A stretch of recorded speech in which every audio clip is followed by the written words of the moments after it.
Mr. Monk? Here. Mr. Rickman? Here. Mr. Walker? Here. Mrs. Walker? Here. A quorum has been established. Next on the agenda, pledge of allegiance. Pledge allegiance to the flag of the United States of America and to the republic for which it stands, one nation, under God, indivisible, with liberty and justice for all.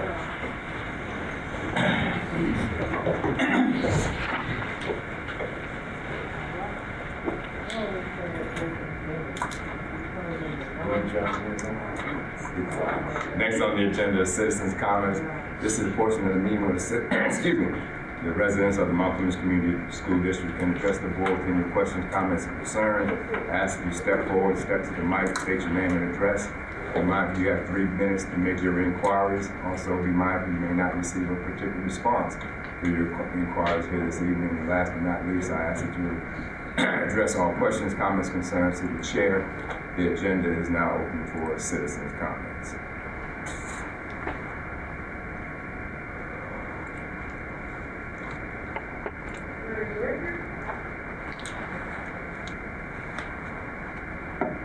Good evening, Board. Good evening. My name is Michael Fringer, and I'm here as a representative from Seminole, as the counselor over there, but also tonight as the president of the MCEA. And I am here to say thank you. I'm here to thank this board for their dedication, for their courage, for their persistence. But I would also like to especially thank Ms. Collins and Mr. Monk, because I understand this will be your last meeting as board members here. Yes. And That's so happy. Kaylee, the CPO, she's still in my ear. She asked me to also pass along some greetings and to say thank you. So on behalf of everybody here from the Mount Clemens Education Association, all of our professional staff, we wanted to say thank you for your dedication. But we also want to extend that to the entire board. We appreciate what you do. We know sometimes it's thankless, but we're here and you're here consistently. So thank you. Thank you for those comments.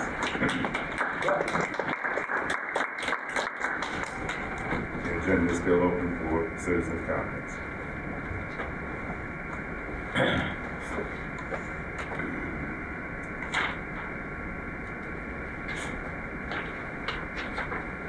The agenda is still open for citizens' comments.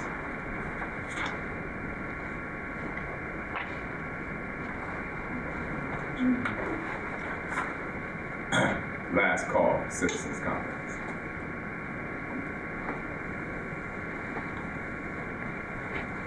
Hearing or seeing none, I would like to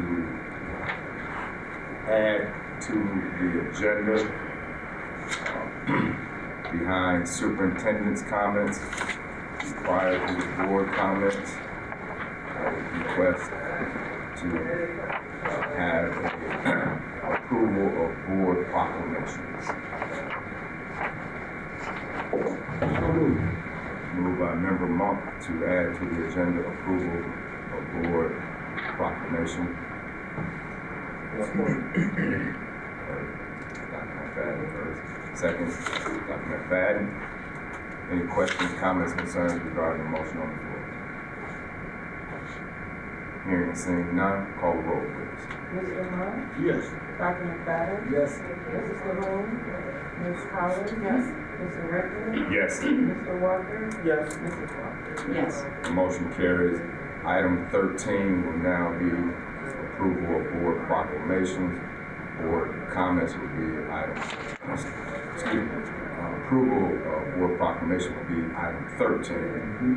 Board comments will be item 14. Adjournment will be item 15. Next on the agenda, item 5, bond submission presentation 5A. Partners in Architect, PFF. Superintendent. Good evening, everyone. Yes, as you know, we are in the process. We just went to Treasury for our bond and we follow up conversation with the Department of Treasury on Monday. And Partners in Architecture is here to give that presentation about our bond application and where we are in that process.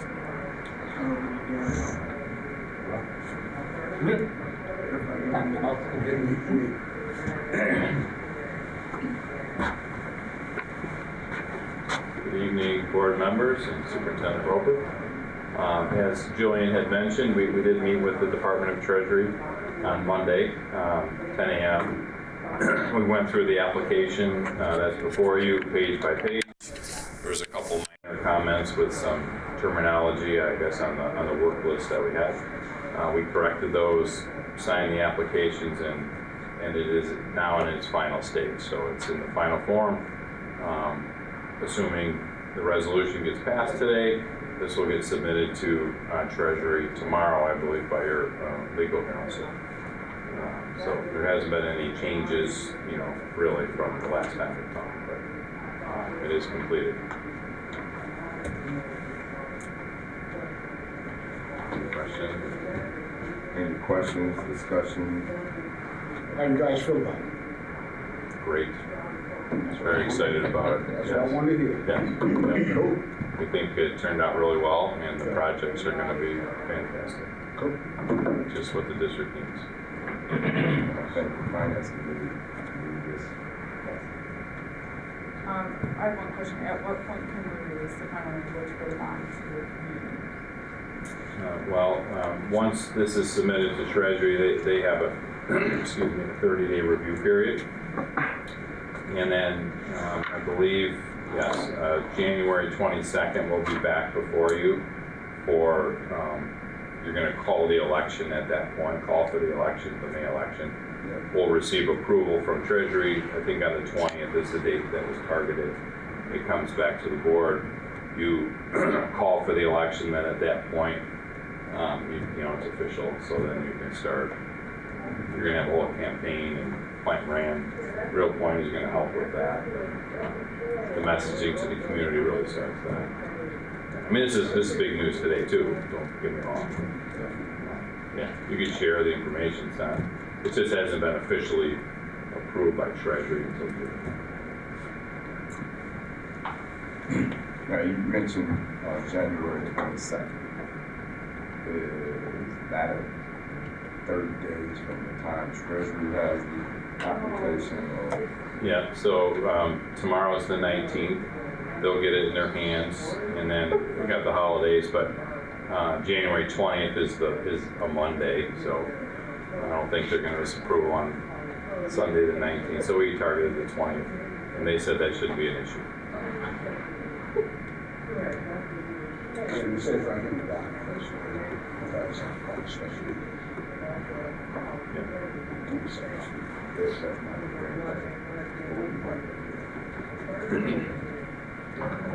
Yeah, they're pretty stringent on their 30-day window. In the past we've asked them to squeeze that. They're really not budging anymore, so they want 30 days. Additional questions, comments, concerns? Good job. Thank you. Thank you. A lot of fun again. Yes, yes.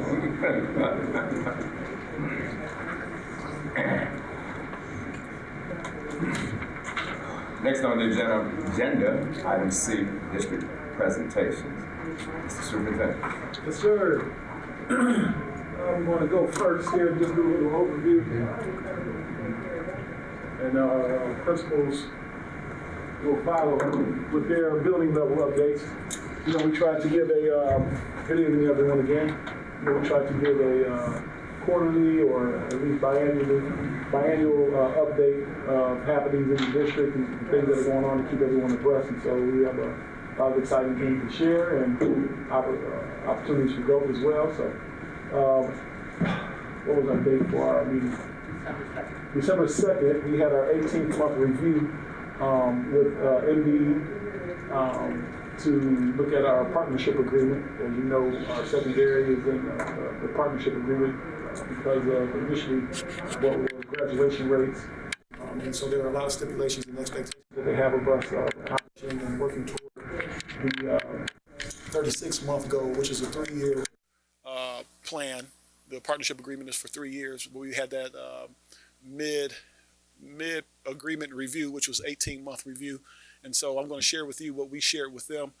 They were very pleased with the presentation that they received from us in the district team. to the point where they want to come back and actually want to do a video of our process and what we did to get prepared for that in our presentation to be able to model for other partnership agreement schools. So we were grateful for that and that recognition. And so we'll share with you what we've shared with them and just give you in the community an update of where we are on things. This was the team that was there, that was present for the meeting from here in our team in the district, from the ISD, and as well as Michigan MDE, Michigan Department of Education. One of the things that was important for them in obtaining our goals and moving toward reaching some of our goals that we have established within our partnership agreement, we needed to paint a picture for them of staffing and changes and everything that has happened. So you can see here it's pretty self-explanatory. We were identified in 2021, 2022 when Mrs. Bills was the superintendent. And since then, that has been the timeline of change in leadership, and from superintendent to curriculum director and human resources. Building leadership changes. You can see that for yourself from principals at Seminole to the secondary, where we have now in the current year Ms. McNeely at the elementary and Mr. Veal here at the secondary. Leadership team, you know those guys up there, guys and gals. Dr. Lewis couldn't be here tonight. She has had some things going on, so she's our newest member to the team. This is some of the demographic data that you all are aware of that we shared with them. It's self-explanatory. Our enrollment, as you know, we're excited. Our enrollment is up again.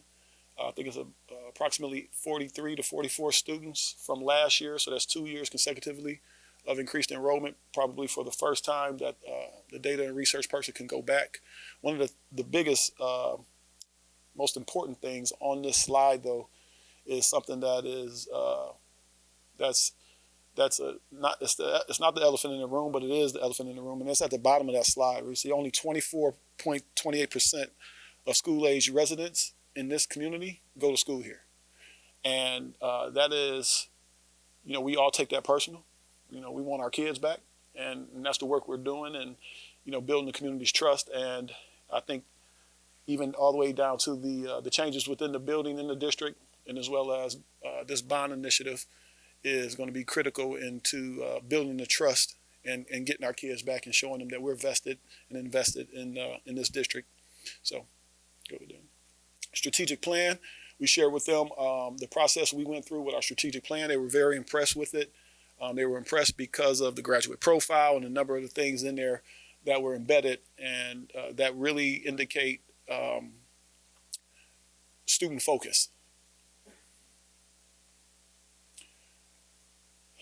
We talked about and highlighted some of the things that were important for us, and we know within our strategic plan, recruitment and retaining high quality staff. Mr. Lavender has been our curriculum director and our human resources, and you know, that's a very taxing role to have both of those jobs. In many districts, those are jobs within themselves, and they were impressed and happy to see that we have already made a change to have solely just a curriculum director that can focus on that instruction and student achievement, which is the ultimate priority. Prioritize certified staff. Last year, we were at about 86% of our staff was certified, and this year 93%, and that number can always go up or down depending on what tomorrow brings. Other positions that we've embedded, and I won't steal the principal's thunder, but our EWIMS coordinator, college and career success coach, academic accountability coach, and staff and student recruiter are all positions that were added this year and last year. Here's the enrollment chart and trend. This was for the last 20 years, and you can see the declines. Actually, last 21 years now, I think. You can see the declines every year, except for, looks like there was a little bump in 15 or something, and then our this year and last year. Celebrations, these are all systems and trainings and partnerships and relationships that we have established and built or refined since I've been here last year. We shared these things, you've seen this regularly, and we just keep adding to the list of things that we have intentionally impacted and changed and adjusted to improve our organization. More of the same, operations and fiscal management and academic focuses that we have impacted, changed, or incorporated or created, whatever you want to call it, but these are things that we've done so far. Our 18-month interim target measures, and this was by June, the first one was by June 30th, 2024. We will select and develop a partially implement a data-based decision-making. We all talked about how important it was for any organization, right, to make data-driven decisions. And so when we do that, we have to indicate, you don't just, you hear that all the time, making data-driven decisions, but what does that really look like? And we have to have a tool. So our tool is the Lipton and Wellman tool. It's that tool that you see in the bottom right-hand corner. So from our district level to our building levels, anytime we are analyzing data, that is the template and the tool that our staff uses. So to make sure we're consistent and coherent and using a research-based tool to analyze and implement database decision-making. Our 18-month interim target, another one was by 2024 of June 2024, we would select, develop, and partially implement a walkthrough protocol. And so that is one of the largest impacts that we can have on student achievement and learning is principals in classrooms. So we have implemented our walkthrough protocol that the principals are responsible for implementing, and they have begun spending more time and being intentional with their time within classrooms. Another target, we will select and develop, partially implement an implementation rubric in order to measure our data decision making. So we have our data, our protocol, but how do we measure it?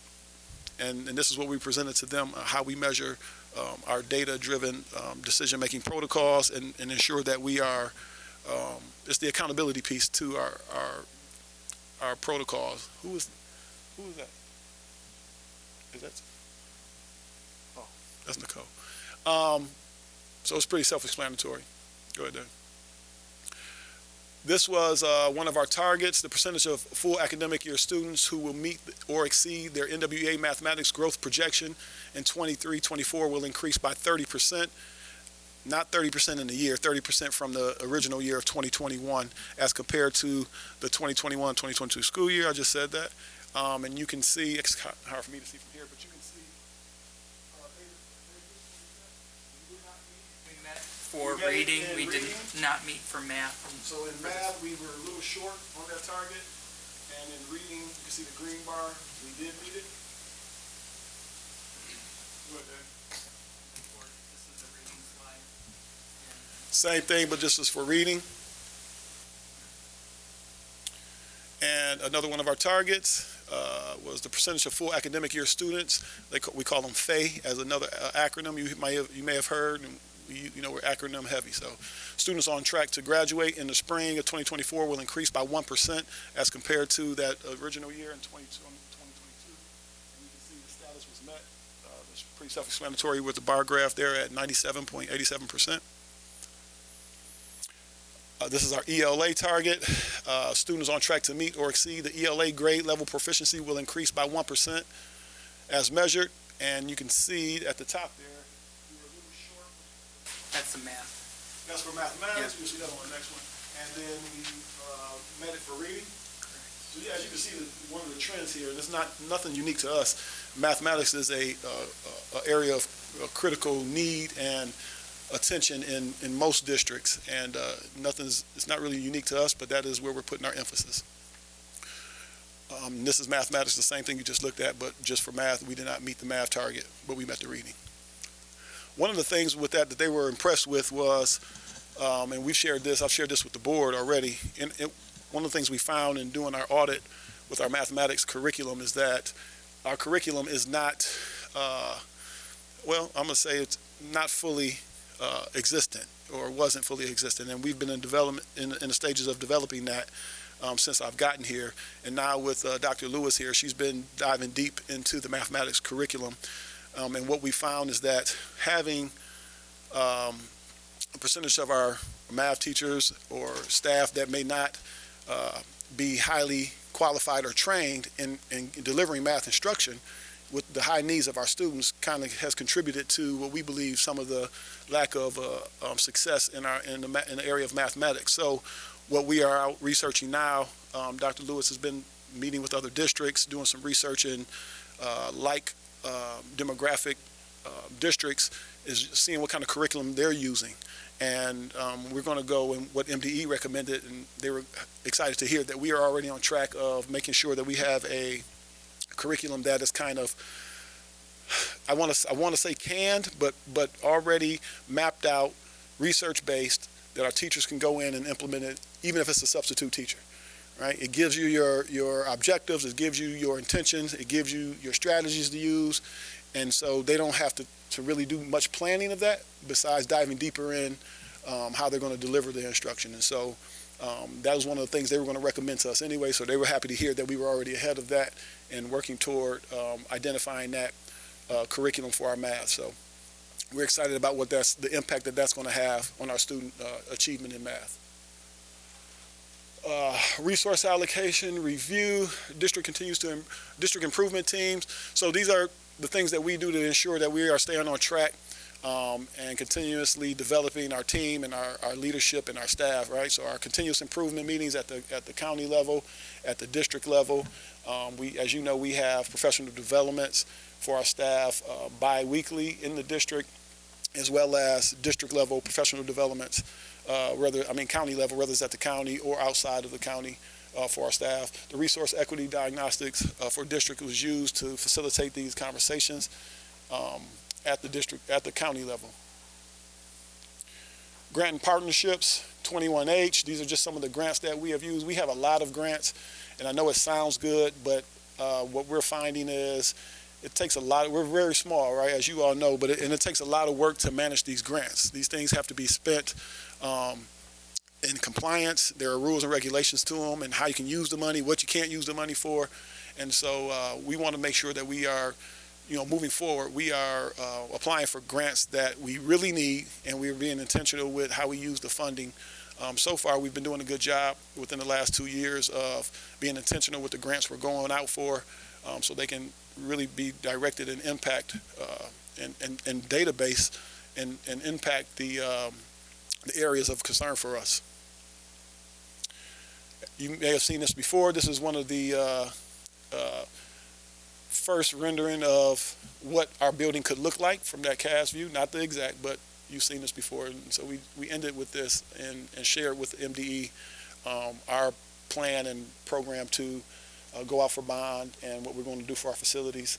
And so that's a little update about overall of the district view and things that are happening and going on within the whole organization.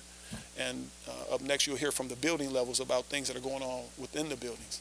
But before we get to that, if you got any questions about what I just when MDE came into their 18-month review, yeah. That's what it was.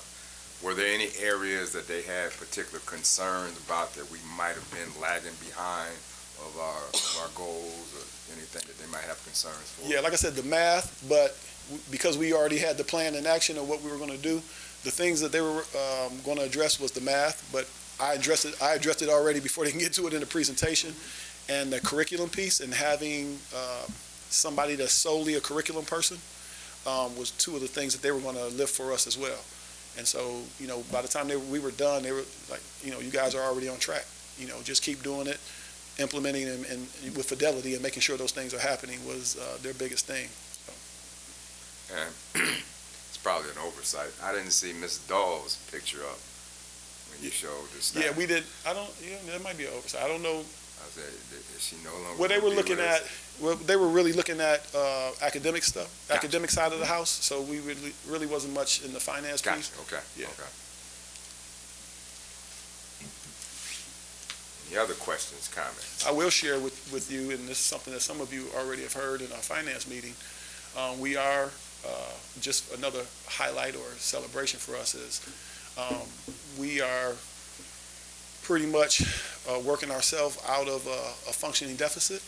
already. And when everything, the dust settles, we should be pretty solid, for lack of better words, when it comes to a healthy budget moving forward and out of that working deficit. So we're really excited about the work that the team has done, especially Jennifer, in making sure that we were allocating resources efficiently, making sure that overspending or not being prudent with our resources. Our cuts that we had to make, unfortunately, last year, that was kind of hard for everybody with some of our layoffs, as well as just being fiscally responsible with our financial resources, and increasing enrollment played a huge role in impacting our budget in a positive way. So I think before I got here, the conversation was, if we kept going down the road we were going to run out of money and be in bad shape. And so this is year 2. I tend to not call it a trend until we have 3 years, but we're trending in a really strong and positive direction. Any other questions? Additional questions to the superintendent? Appreciate you. Thank you. Couldn't do it without you Keep guys. moving in the positive. Yep. So we're going to go in order. We're going to go with early childhood. Mrs. Lou Stiles is going to come and present on early childhood. Then we go elementary and then high school. All right? I thought you were about to say you finna order some food. Order some food. Sorry, I left the snacks at school. I'm Lou Stas, the GSRP coordinator. And when we started in September, and I apologize, I have laryngitis. When we started in September, our enrollment was 38 students. As of this past Friday, we are now at 62. We met our quota, and we just reached out to the MISD to extend that quota. And the deadline for that is February 1st, which is with a new budget. We had 3 children that transferred. 1 transferred out of state. 1 transferred from our program over to the early childhood special ed program, and then the other one left our program but has now returned back to our program. So we only lost 1 out of the Mount Clemens Public School District. The other 2 have obviously stayed within the district. And again, our number is at 62, which was our quota for February 1st. The equity team, led by Ashley Robinson, which is one of our GSRP lead teachers, she encouraged to have all the students of Seminole Academy do a canned food drive. And they just counted it yesterday. There was 1,184 cans that were collected among the families of Mount Clemens, and that will be delivered to the food bank tomorrow. The other exciting news for GSRP is that we're having Santa Claus come to our program tomorrow evening. As it stands right now, our reservations are at 104, but we know because of word of mouth, we will have many more families showing up to support our program. We were able to get donations from Big B Coffee. They donated 100 cups of hot cocoa, and we also had donations of a photographer, the donation of Santa Claus, and also cookies. So everyone is real excited about our activity for tomorrow evening. These are some of the pictures. In November, the Reptarium came, and they brought all kinds of reptiles to share with the children. Also, we had our parent involvement movement meeting, and what we did was we had tables in our pod that all the families could go to each table, each classroom, and learned about literacy, math, things that they could do at home with what they had at home, whether it was using Cool Whip or shaving cream, counting sticks, stacking them. One of the things we encourage to do is you do a pattern with shoes and socks. And the families enjoy that because they don't have to go out and buy anything. They can just use the materials that they have in their home. And you can count, sort by colors, by shapes, by numbers, whatever. And so we get a large involvement with the families when we can relate it to their own home environment, that they don't have to go on Amazon or to Lakeshore Educational Materials and spend extra money, that they have it in in their home. And those are reptiles, and as you can see, every child had the opportunity to touch those and to learn about them. And I can honestly say that this is one of the best in-house field trips and out-of-the-building field trips that we've had. Last year was our first year with us, and I was just blown away because I wasn't sure how 4-year-olds would react to having reptiles, you know, up close and personal. But the staff that they send, and again, it's a local company that they're in Harrison Township. So it's nice that we're able to support them, and they're excited to come and support us. So, any questions? For students? 62 right 62. now. How many can we hold? How many vacancies do we have? Or how many? Vacancies in the max is 80. Okay. But we're going to go up to, I've asked for 68 for February 1st for our program, but I do have the flexibility to expand as needed. Within the last 2 weeks, we've had 7 new families. So every month, we don't know who's going to come. I mean, it was just a year ago in February that we opened a new classroom with 9 families. So the word is out, we're advertising, and it's working. So, and a lot of those families are staying and continuing on with kindergarten. And the families and the children like the fact that they see their staff from preschool walking the halls. I met up with a 4th grader today, and he goes, "Miss Lou." I go, "Yes."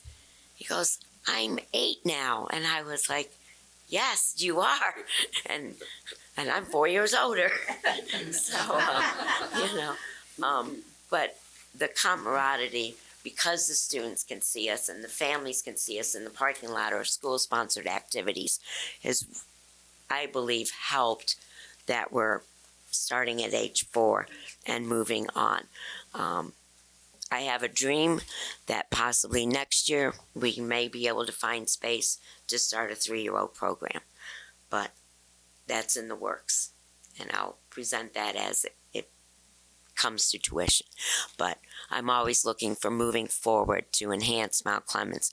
If we get 3-year-olds, they automatically come to preschool, they go to kindergarten, they go through 12th grade. And that's what we need to do here in the community, is to get them young and encourage them to stay with us. Because the program, this is my 10th year, the program from 10 years ago to today, there's no comparison. And that's why I have stayed, because I see a vision with Mr. Roper, and I'm on board with that. So, thank you. Yes. Were parents able to come to the reptile visit?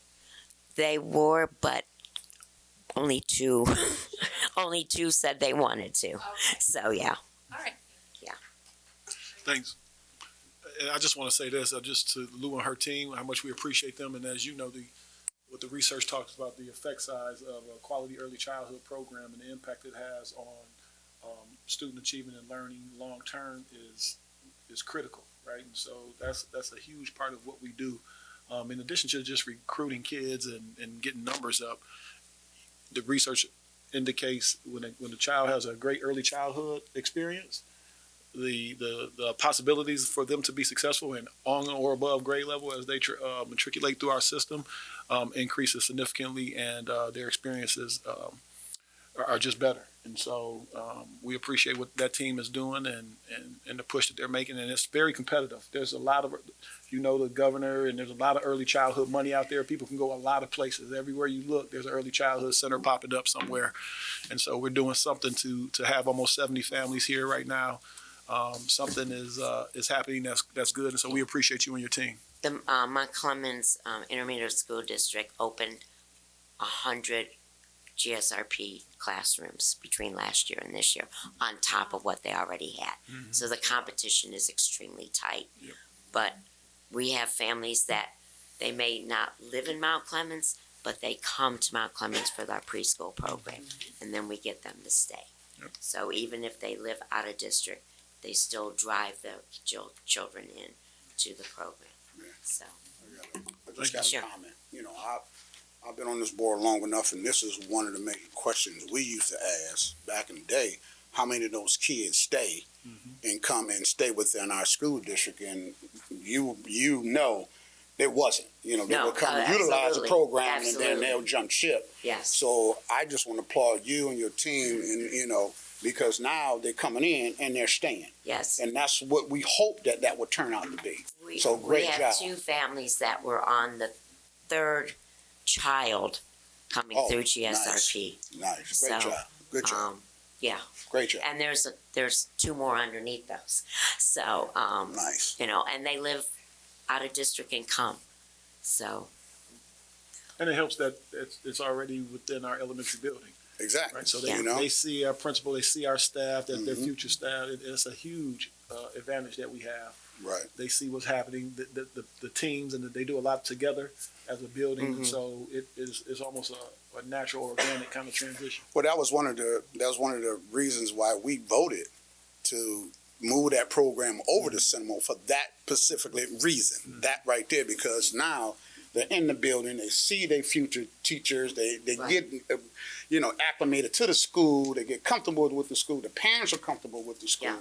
So and that as the was a great school move. year goes on, preschool and elementary will be doing joint family activities after school hours. Great job. So, Thank you, Lou. I have one yes, question. no problem. Is there a way to get numbers for the amount of residents that are sending kids to Yes. GSRP I from will work last, on that. from last year to this year? Yes, And kind of keep track of that metric? sure, absolutely. I'll Okay. have it for the next meeting. Okay. Okay, thank you. Seems like, based on her report, that this board caught a lot of flack Mm-hmm. when we decided to close King Yep. and consolidate it over to the program, seamless over to Seminole. But the decision we made has been witnessed that it's working. Yep. It was the best. It was the right thing to do. So. Hi, I'm Tina McNeely, and I'm the principal at Seminole. So thank you for being here tonight. This is the enrollment that we have currently at the ECSE program. That's the Early Childhood Special Ed program. So it's like a preschool special ed.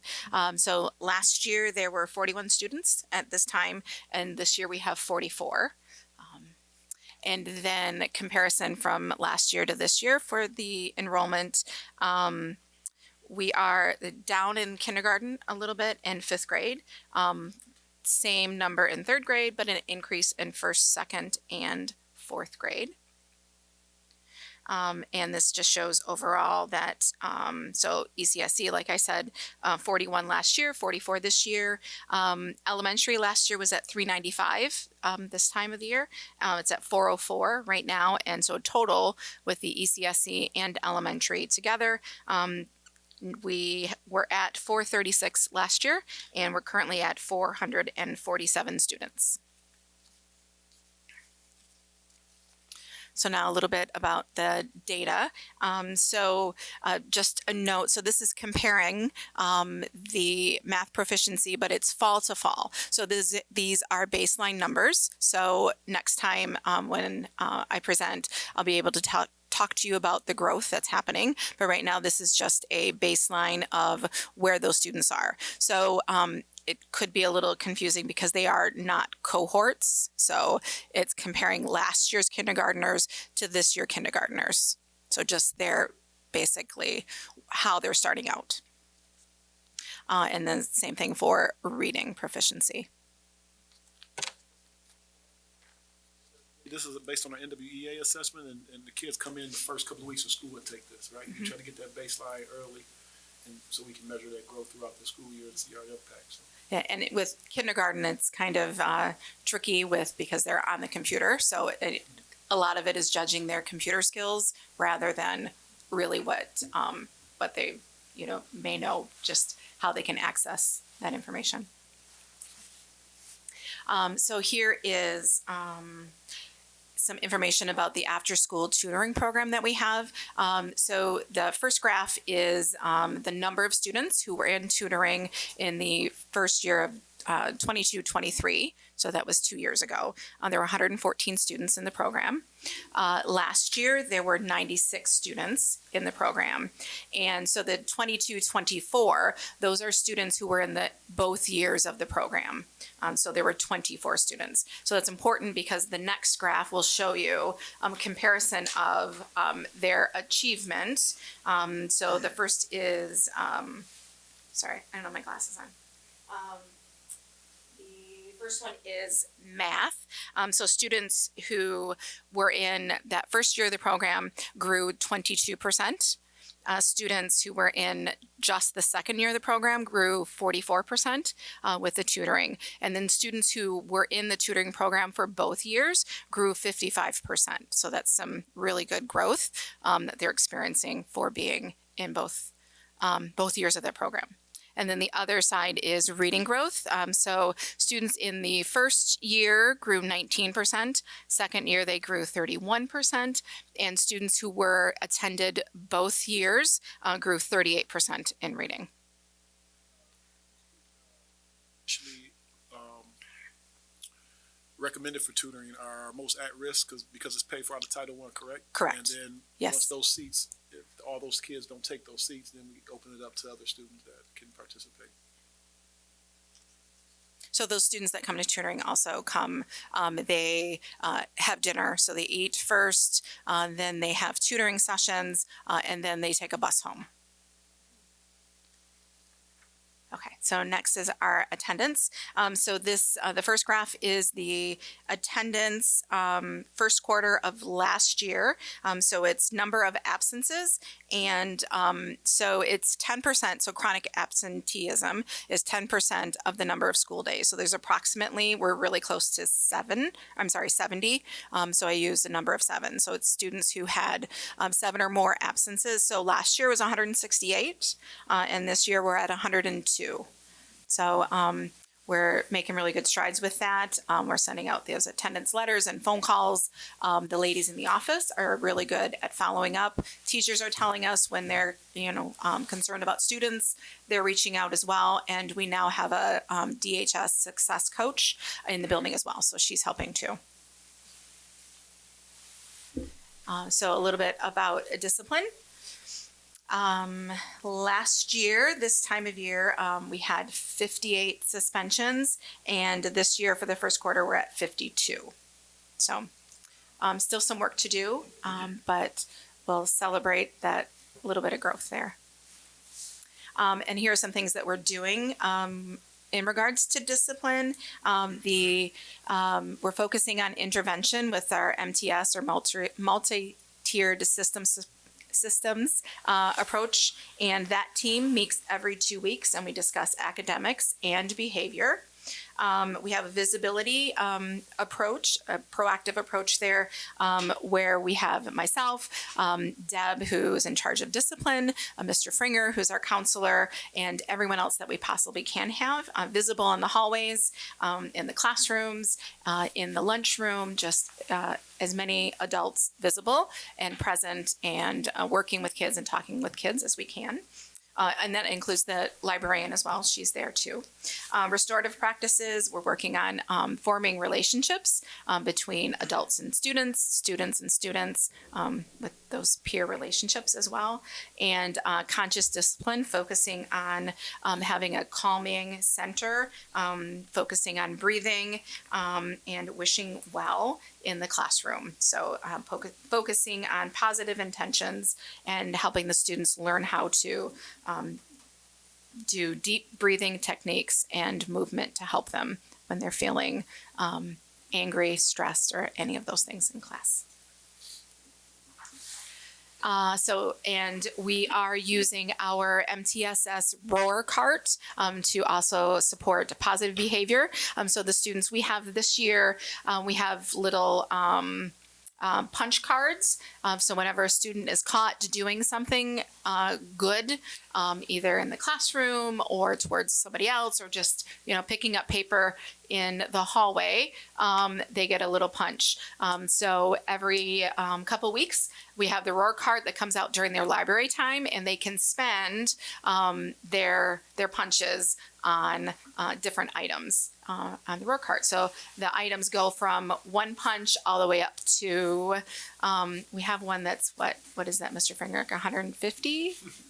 125 punches. 125 punches. It's a combined collaboration where students can add their punches together to purchase a pizza party for students with Mr. Fringer. So hoping that they'll collaborate together. But so a little bit something for everyone in there to encourage them.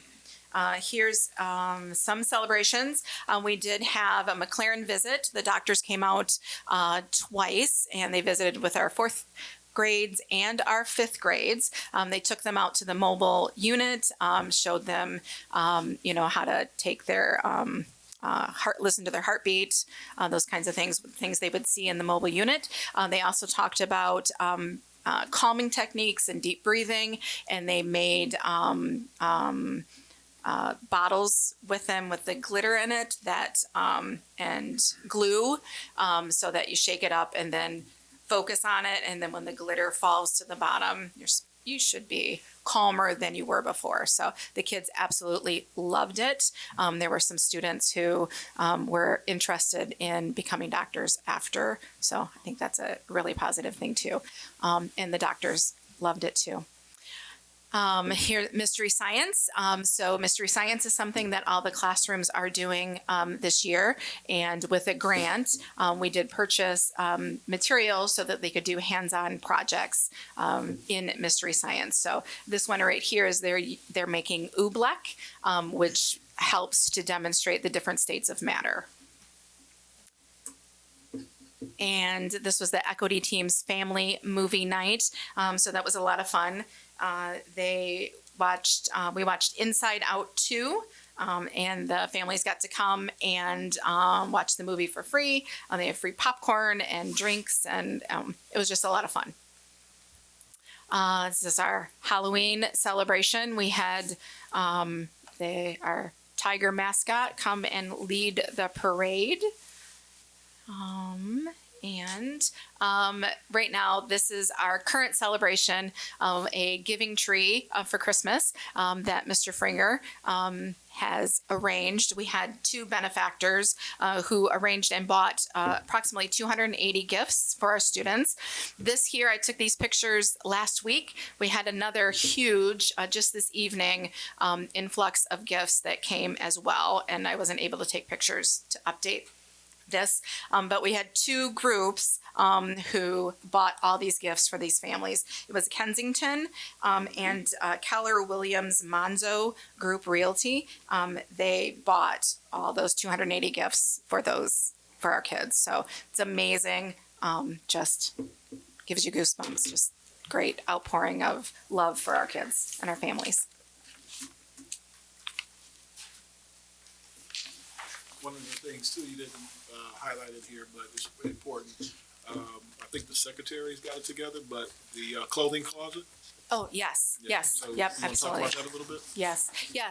So we have a clothing closet that has basically everything that our kids might need, and adults as well, with coats, undergarments, pants, shirts, shoes, boots, gloves, hats, just a plethora of things that are all just organized and ready to grab for anybody who might need it. Kid, adult, whatever. All right. You said you have 404 students? Yes, in the elementary. What's the capacity over there at Seminole? That's a really great question. Tell me next I'm sorry? Tell me next time. I will, okay. It's Yeah. close to 6. Yeah. My guess would be, It was close to 6. because there are some classes you are right at where they should be, and then there are some that are below. And I know kindergarten has a different number from the upper grades, but my guess would be 450, 475. Yeah, because that'll be down because we moved that program from King over there, so that Yeah, capacity will be because down. then one wing is taken Yeah, up we by had, remember they had all 3 wings. the preschool as well. Right. And a lot of that is, So- some of that is also dependent on from a contractual perspective, how many students per teacher in the classroom as well. Okay, but I can figure it out for you. I think total capacity is 600, because we did ask that question when King was transferring over. I think total capacity is 600. And that might include the pod with the preschool. Yeah, that's the total capacity. Thank you. Thank you. Thank you. Mr. Ville. Good evening, everybody.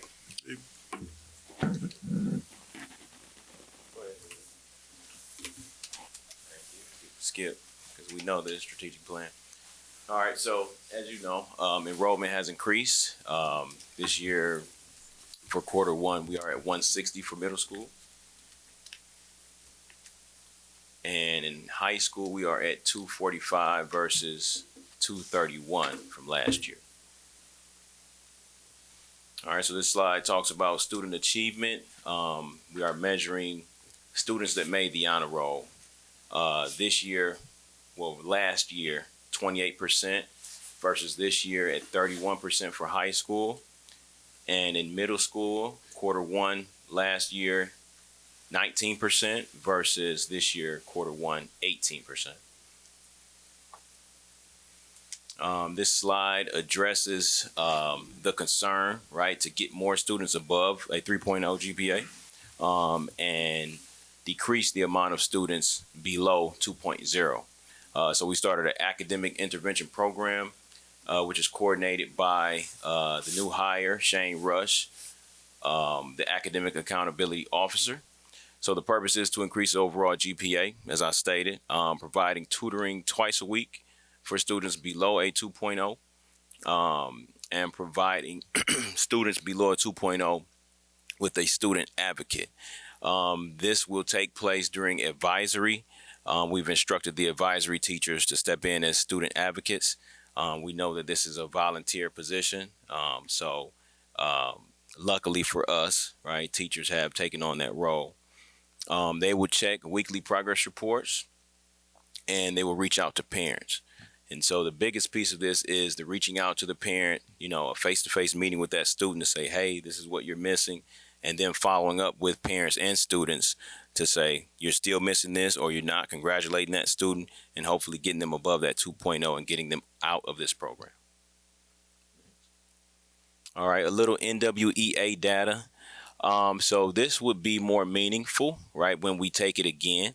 So right now we're just measuring fall to fall. So fall 2003 to fall 2004. You have 6th, 7th, and 8th graders on the left for reading, and then on the right you have math proficiency total percentage. So these are students who are performing at grade level. Same thing for high school. On the left you have reading proficiency total percentage by grade, and then on the right you have math proficiency total percentage. So keep in mind the graphs that you're looking at, understand that fall 2023 9th graders will be this year's 10th graders. Yep. So the ideal is if we retain our students, and this 9th grade from last year represents our students, and we retain most of those students, right? Then this 10th grade would be their bar. So if this was done in 9th grade, that same cohort of students following them, 10th grade. If this was 10th grade last year, this year they're in 11th grade, this would be their bar. 11th grade last year, now our 12th graders. So we got some new students and some transitions that happen in there, but if the goal to retain our kids, we will begin to collect that longitudinal data and that look to really paint a picture of our impact and be able to qualify that and make sure the things that we're doing are having that positive impact. We call them stair steps. All right, thank you. All right, on to attendance. All right, so we are tracking students who are chronically absent.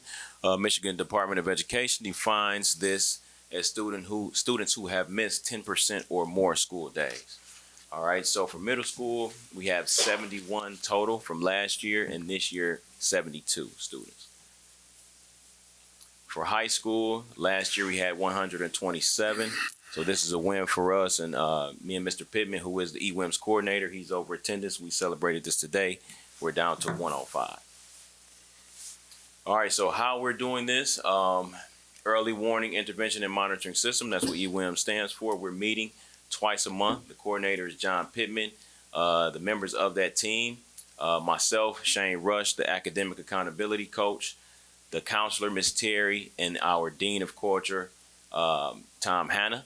All right, so we call this the student success team also, so we focus in on those systems. We use MTSS to have 3 tiers. We focus in on those students to give them the supports that they may need based on attendance and grades as well. Phone calls on the regular. Letters just went out this week, right? So parents were politely surprised for some of their students, and we field those phone calls, pretty much all week. All right, discipline. All right, so this is the biggest win for us. We have suspensions down, and I know that's a focus. We want to keep kids in school. Suspensions, directly correlate with the chronically absent number, and we know that students don't really have a chance to get educated if they are at home. So we have suspensions down. Last year we were at 24 in high school. This year we are down to 7. Middle school, 58, and we're down to 16. All right, so what would you say the biggest contributors to that? Yep. Next slide. It's right in there. Yep. I would say a lot of the interventions, right, that we've set up and the supports that we've set up for them. So we got 8th and 9th grade mentoring. That has a huge impact on the culture. Adding 2 new culture guys to the culture team with Mr. Pittman and Mr. Rush, being visible. We've got ISS that we're doing on Wednesdays. We're utilizing detention. So students, it's not to say that students aren't doing things, right? But the approach is different, right? We're not just so quick to say, go home. We're having talks. We're doing the restorative practice, things like that. In addition to that, and I don't want to steal your thunder because I know you're going to get to it. I think some of the offerings and incentives through experiences that they have implemented this year via sports clubs, he'll get to that. I think it has some impact on that as well. Gotcha. Okay. I'll go back one second. Yep. So we are also setting up. This hasn't started yet, but we're on the calendar to get CARES to come in here. We'll have them here for 3 weeks per month. So they'll be doing a monthly vape ISS class. So when we catch kids with vapes, again, it's not go home for 4 days, right? We want to educate you on the harms of vaping, right? What that does to your body. Same thing for marijuana, but that's a full day ISS class. So we're keeping them in here and we're teaching them why they should not do it. In high school and some middle schoolers too, they want to know the why. They're just not going to stop just because we say so. So we have to tell them why. And I think this will be very, very effective moving forward. All right, so this is our advisory enrichment program schedule. Advisory was a big issue, coming in, teachers really wanted something for students to do. So we have a curriculum for them, but in addition to that, we have options for our students. So Monday, we have Detroit Boys Mentoring, which I made mandatory for 8th and 9th grade students. Mandatory meaning I'm instructing all teachers to empty their classes out if they have 8th and 9th graders, right? And security will make sure they get to where they're supposed to be. Tuesday, we have the girls mentoring for 8th and 9th graders. Both of those programs, I started out with 9th graders up until Thanksgiving, and then we ushered in the 8th graders. I wanted to give them a chance to get their feet wet, and kind of get used to the program and become ambassadors before we invite the younger kids in. We also have Indie Fashion Club. That is a fashion club, and they're teaching the students how to sew. We purchased some sewing machines for them. They've created their own brands in there, and we'll have a fashion show. the Detroit versus Everybody club, and I have pictures featuring them opening up the school store later in the slideshow. Wednesday, we have band club. The old band director came back, and she is volunteering her time to start with drums. So we'll have a drum line sometime soon. Thursday is yoga and meditation, and then Indie Fashion Club comes again on Thursday as well. All right, so we do have some after-school programming here as well. Sound Mind, Sound Body is coming. If you have not heard about them, they are a really, really big sports program, sports and academics. So they will provide tutoring, and they will provide some athletic circuits and drills, working out, nutrition classes and things like that. We have Guitar Club by Mr. Slack. Twan D Music is here in the building. He's been here for a while. And we have mandatory student athlete study hall, which we are trying to host all year. Currently, it's down right now. We are trying to search for a new tutor, so that's why it's not happening right now. But with Mr. Pittman being, the new AD, he's very, very instrumental and passionate about students being students first and athletes second. So we want to make sure they're there all year long. And then, of course, AIP tutoring. Good. All right, so with all of these things going on, I wanted to hold a clubs and organizations showcase. Marketing is an issue. Even in today's world, if you put a ton of posters up, students are walking around looking on the phone, so they still won't know, right? So I invited them all to the small auditorium, 5th and 6th hour, middle school, then high school, and I invited all of the sponsors out to show the kids exactly what they'll be doing in this program, right? And it was a hit. I was very pleased. I had 114 responses, so I very proudly posted the results up there. And you can kind of see the pie graphs of where their interests really were. It was the fashion club, and it was the Braid Baby Business Workshop. So there's a braiding salon on about, I want to say 13 in Gratiot called Queens Boulevard. So she's going to come in February and host this program during and after school. We had a mental health healing rally November 7th, and this addressed anxiety and depression that our high school students deal with. Around this time, either, you may be high stress because you're a high achiever. You may be high stress because you did not achieve, and now you're starting to feel the pressure and you don't know what to do, right? And it works against you. And so we wanted to address that. So we invited 2 licensed professional counselors to come in and talk to the students about these issues, along with our own Miss Terry, who's also an LPC, and they held workshops upstairs where the old video game room was, esports, I'm sorry. All right, and I also hosted a principal's town hall meeting. This was last week, Wednesday, from 6 to 8. It was sponsored by the PAC, which is our parent group, and I just kind of went over some current academic data, Q1 results, advisory enrichment programs, some of the things that I showed you, but just wanted to give the parents a chance to, express themselves to me, their concerns, and address those concerns. It's just important to kind of build that bridge and that relationship, especially with me being new, it being my first year, I want to build that bond. Something else I'm very proud about, our field experience. So Terry Lowe and Ms. Karen, they are very, very good and very passionate about what they do. They organize these trips. Ms. Terry also helps out our counselor. We had South Carolina State University. They visited, and they offered on-site admissions and 16 scholarships to our students. If you see top left, that's the picture of us. I'm up there in the middle somewhere. Some students were absent, and so that was kind of silly. You don't know that you're getting an on-site admission and a scholarship, you at home somewhere. But it was a beautiful day in the building. Down bottom right, we are at the Detroit versus Everybody Manufacturing Factory. And down bottom left, I believe, same place as well. We also went to the Detroit versus Everybody store that day downtown, so it was a beautiful experience for the kids. All right, so this is what Mr. Roper was alluding to. This is the BAG class competition. BAG stands for Behavior, Attendance, and Grades. intentionally, that acronym is used just to say who's got the biggest bag, right? So each class competes. The metric is set up where we measure the positive behavior, right? So who has the least amount of suspensions, least amount of write-ups. For attendance, we want to see who has the least amount of hall sweeps, and for grades, who has the highest percentage of students or that achieved a 3.0 or above. The winner of this gets a field trip. So we are going to take the kids bowling this quarter, 11th grade 1.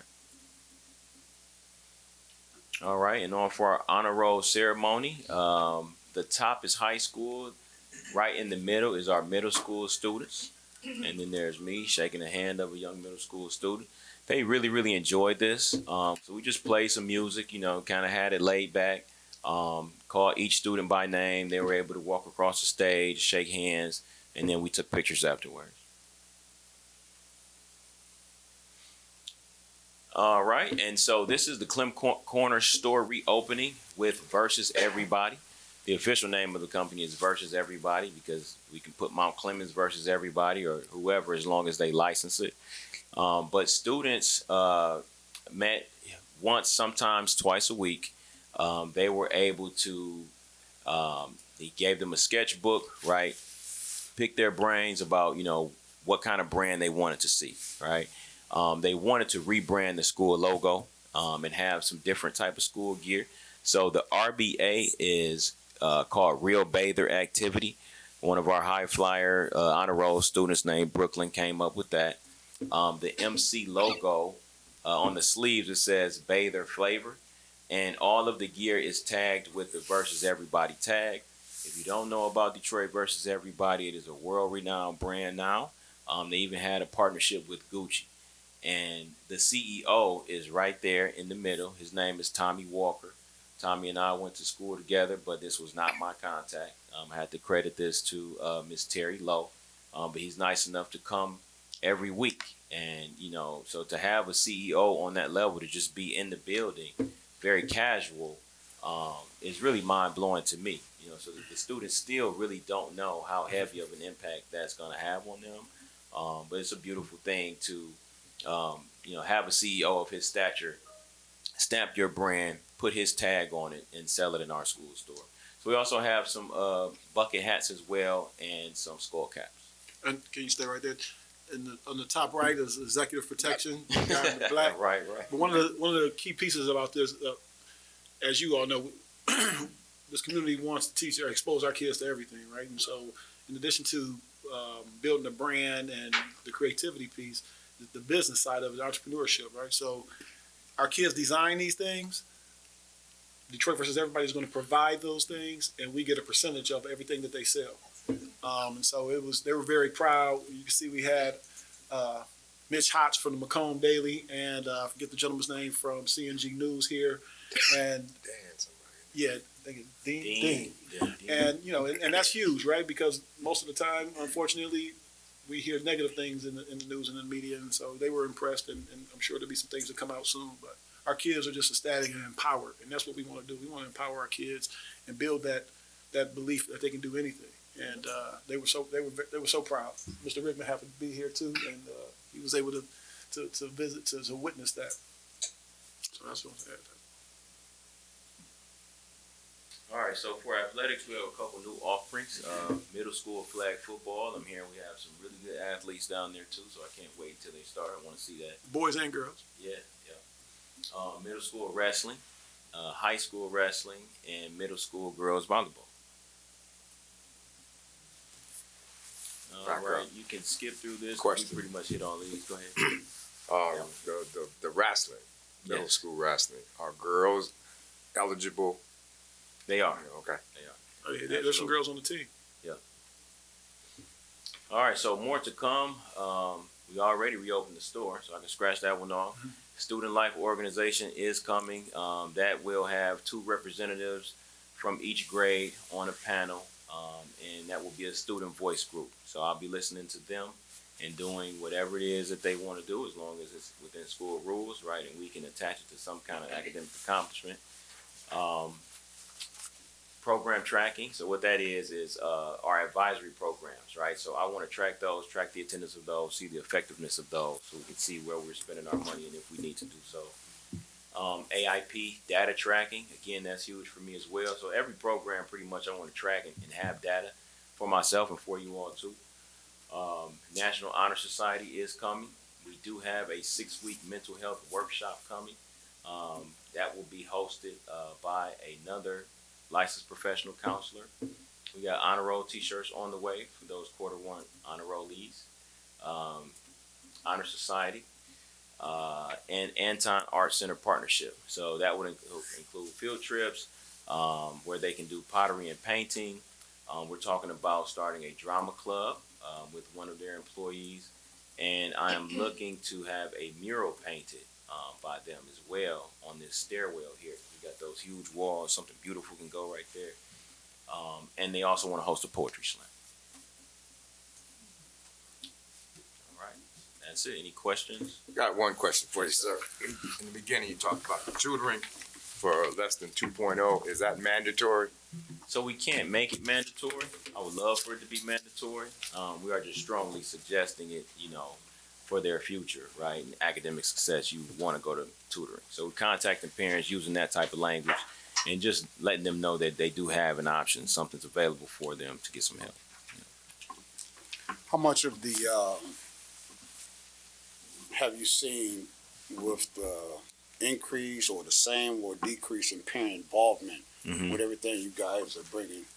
That's a great question. So I'm trying to increase parent involvement. So that parent town hall meeting, I only had like three there. Yeah, 3 to 4, maybe 4. So yeah, you just got to step that up. So as I continue to do things like that, just getting the word out there, right. Engaging more parents. Do you have any ideas on things that you can do to increase that parent involvement? Do you have any ideas that you're working on right now? Yeah, sure. So we're actually working on a parent movie night, or like a community movie night. So we're gonna host a movie in the small auditorium, and just try to get some people out.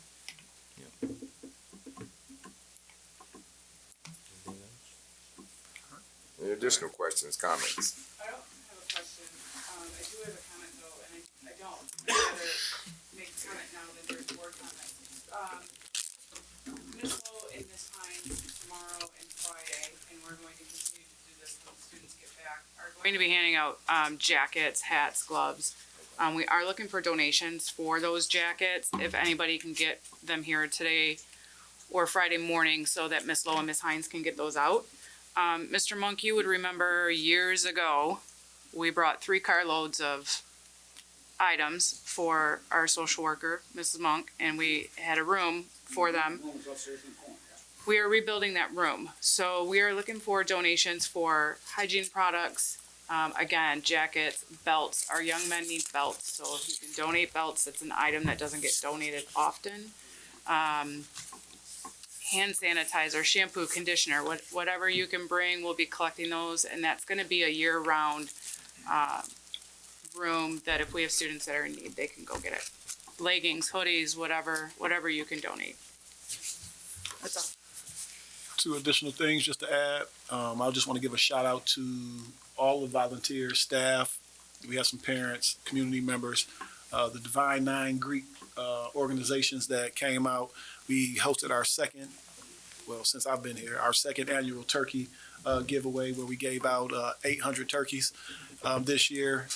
We partnered with Jive Turkey again, and it was just a phenomenal. We had students there experiencing that civic engagement. It's important for us, and to develop the whole child. And so, just a shout out to everybody who made that happen. It was a phenomenal sight, to the point where this year we gave out. We scheduled 4 hours. They were gone in 2. And so next year we want to ramp it up and move to 1,000. And but the Alpha Kappa Alpha, Omega Psi Phi, every sorority and fraternity in Macomb County had a huge presence. Delta Sigma Theta had a huge presence and helped with that. So shout out to everyone who made that happen possible for our community.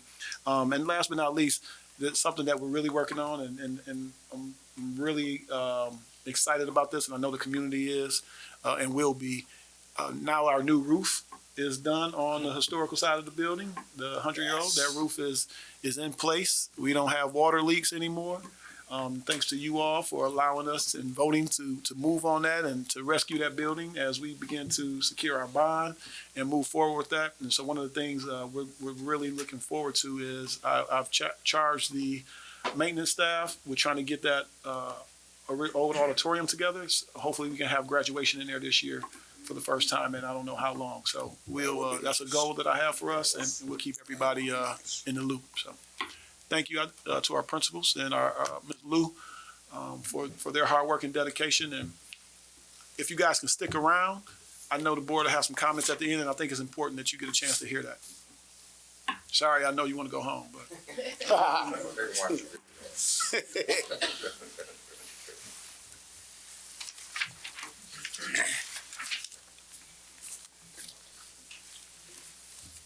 Next on the agenda, under action items, item 7, under the consent agenda, 7A, approval of minutes, 7A1, the November 20th, 24th regular meeting, A2, the December 11th, 2024 Committee of the Whole workshop, 7B, approval of bills for payment, B1, December's bills for payments, consent agenda item 7C, budget updates, item 1, general fund, item 2, food service, item 3, student school activity, item 4, debt, consent agenda item 7D, school of choice for the second semester, 105 and 105C.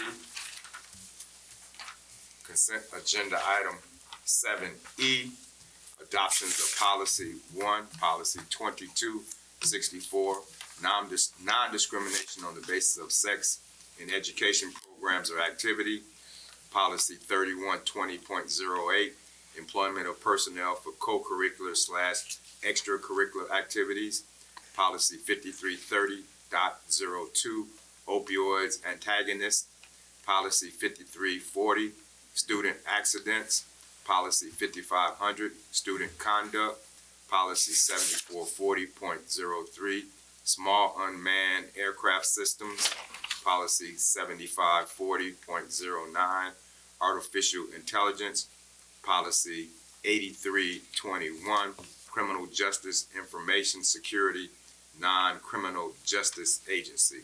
Those are the items on the consent agenda. The chair would entertain a motion relative to the consent agenda.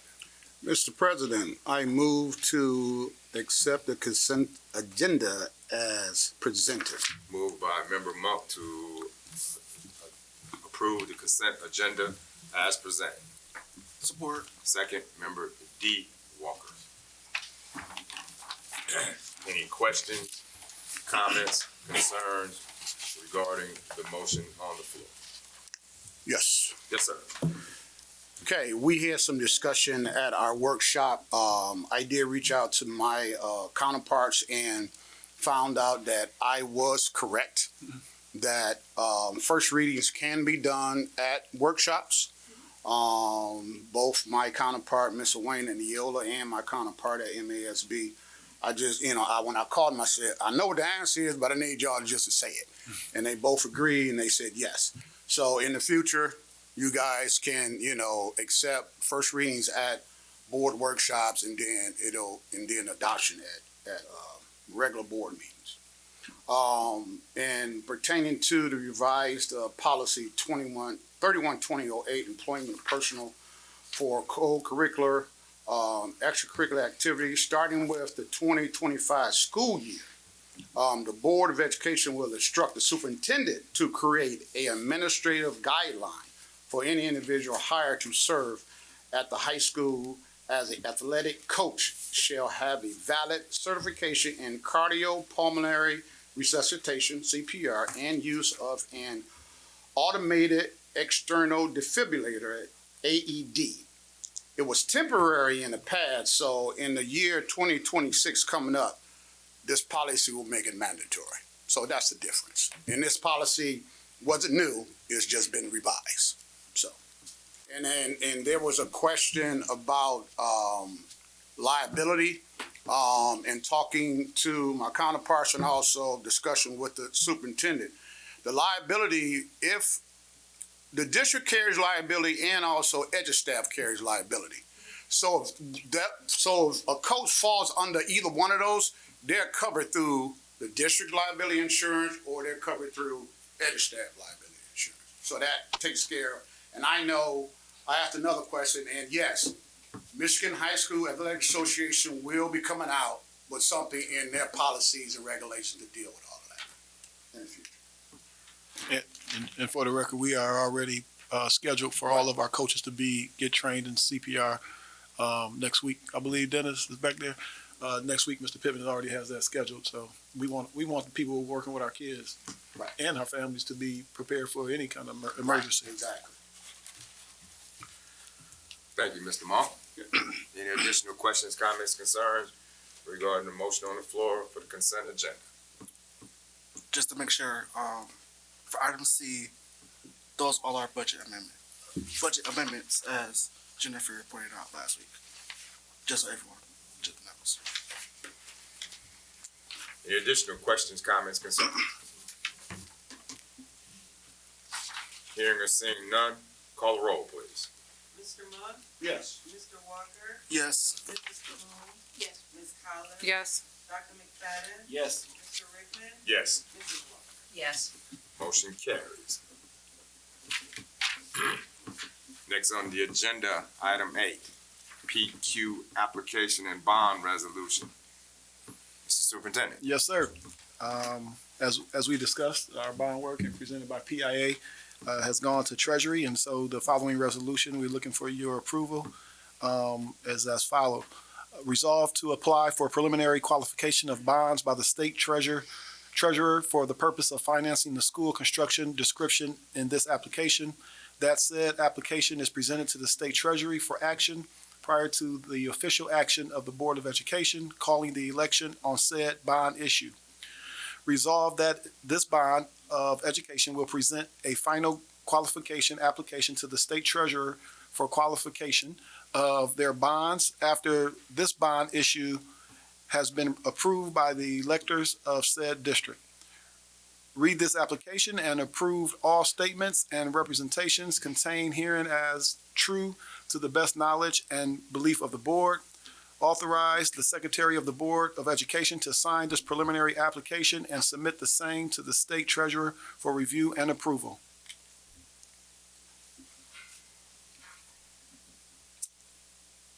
Any questions, comments, concerns to the superintendent or anybody bond preliminary qualification? Do you need her to address anything? You want to speak? So for those, go ahead, you can introduce yourself. Sorry, I'm tired of I just want to say we did meet with the Department of Treasury. Sorry. We had new format today, new setup. No problem, no problem. Good evening.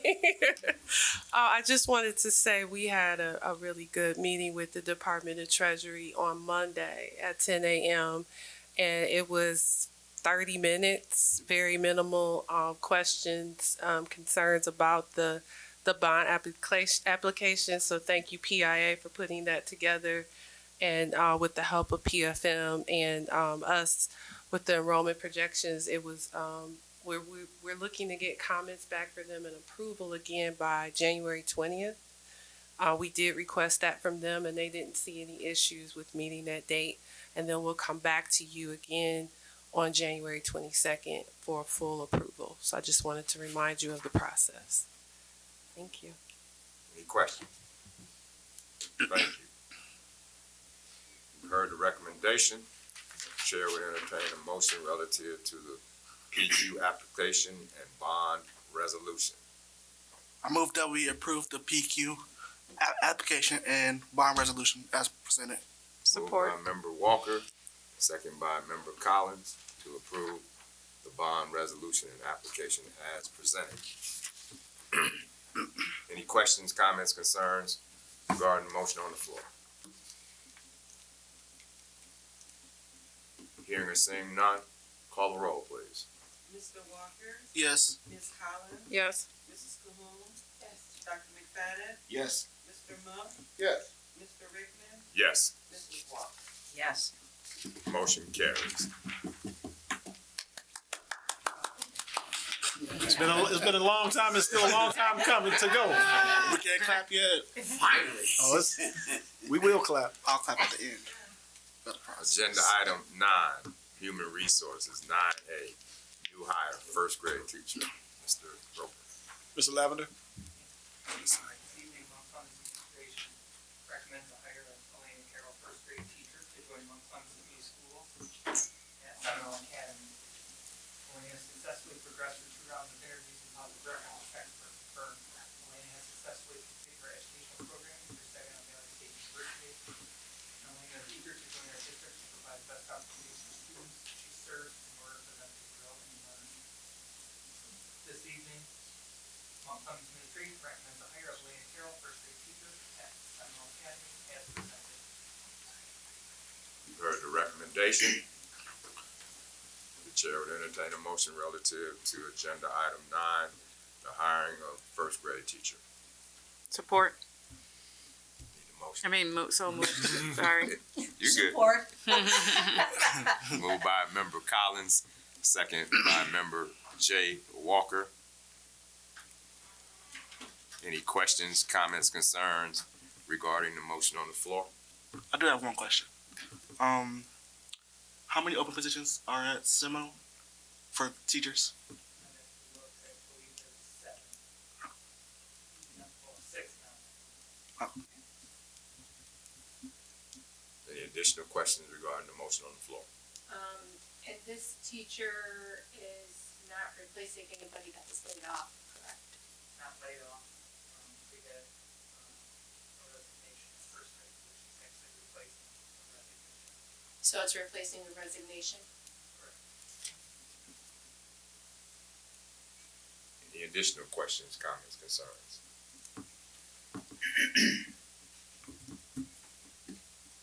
Hearing or seeing none, call the roll, please. Ms. Collins, Yes. Mrs. Walker, Yes. Mrs. Cahoon, Yes. Dr. McFadden, Yes. Mr. Monk, Yes. Mr. Rickman, Yes. Mrs. Walker. Yes. Motion carries. Next on the agenda, the Business Committee, item 10. 10A, discussion of board superintendent goals for the 24-25 school year. And item 1B, the approval of the board superintendent goals for the school year 24-25. We met back in October, unless you want to start. You got it. We met back in October to establish goals that we would be evaluating the superintendent on in the spring. The methodology that we use, the acronym SMART goals. It means specific, measurable, attainable, results focused, and time related. The areas of focus that the board concentrated on, we stayed with the areas of focus from last year, because we felt that there was no need to establish a new set of goals. That goals should be consistent. So we stayed with the 4 general areas that we had adopted for the 23-24 school year, which is culture and climate, student achievement, financial and stability, community outreach. There were a few add-ons that we added to the goals for 24-25 in addition to the carryover goals from 23-24, and those additional that we're asking the board to approve under culture and climate. The superintendent will create a climate and culture conducive to student achievement and performance. Under that, the superintendent will establish an EOP, emergency operations plan. Under student achievement, 100% of students will show student growth. Graduation rates will increase by 2%. The new caveat to that goal area is tracking of post-high school students by the counselors to find out where they're going when they leave high school. Are they going on to education or trade vocation schools or military or into the workforce. Also, in addition to that goal will be at-risk dropout assessment plan to be developed in conjunction with the superintendent, the counselor, and the principal. Under the community outreach, the superintendent will develop and implement a plan to address community engagement and outreach. The superintendent will work on establishing a podcast for the 24-25 school year. So we stuck with the same areas of focus from last year and added some additionals. Take over, Mr. Superintendent. Nope, that process is, like you said, we had our retreat and came up with these goals, and I think all of our goals are from last year are still a work in progress as well. You know, the job is never done, and I think these are realistic goals and expectations that are that push us to be uncomfortable but obtainable and important. And so I look forward to the continued work with the team and making these things happen. Thank you, Mr. Superintendent. The recommendation is to approve the board superintendent goals for the school year 24-25. So moved. Moved by member Jay Walker to approve the superintendent board goals for school year 24-25 as presented. Second by member D. Walker. Any questions, comments, concerns regarding the motion on the floor?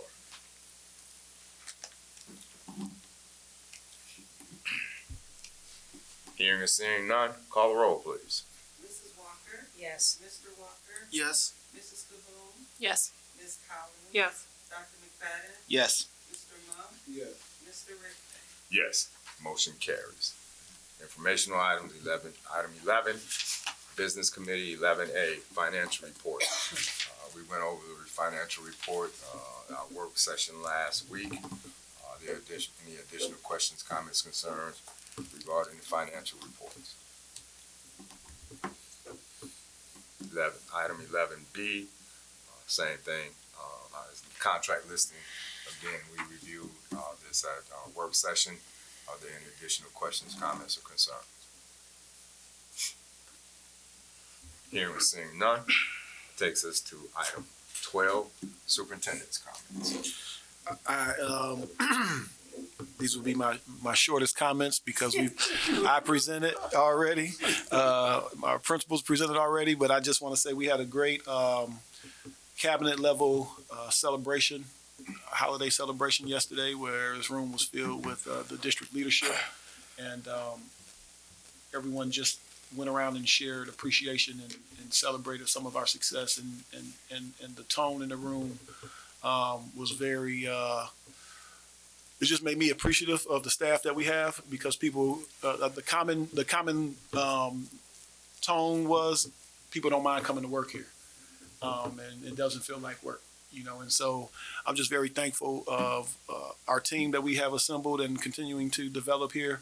I'm also very thankful for you all allowing us the space to do what we need to do to get this district in order and create these opportunities and experiences for our kids so they can excel and achieve.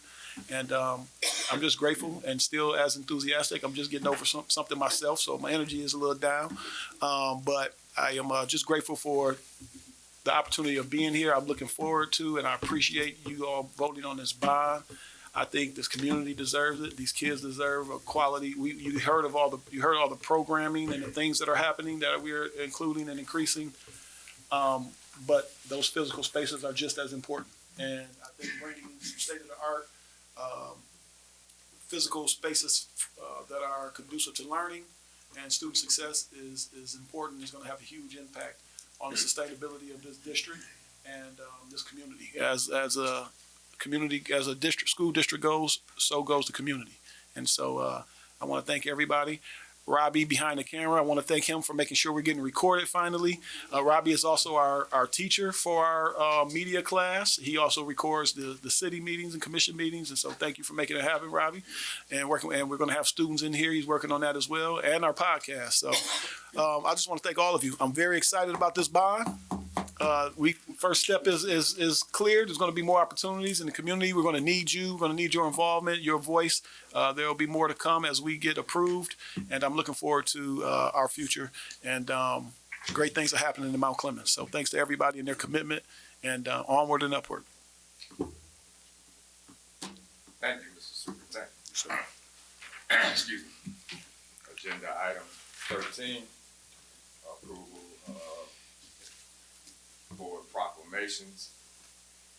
I would like to move Mount Clemens Community School Board of Education proclamation of appreciation honoring Jamie Collins.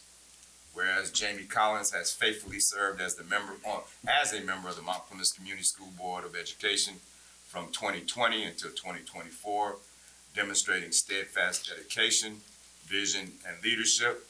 Whereas Jamie Collins held the position of treasurer during her tenure on the board, exemplifying responsibility and integrity in managing the fiscal affairs of our schools.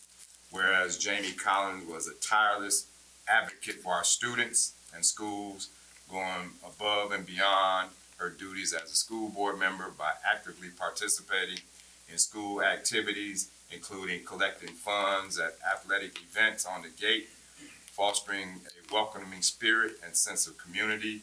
Whereas Jamie Collins, as a dedicated member of the community, has always extended her passion for service, demonstrating her unwavering commitment to supporting our families in needs.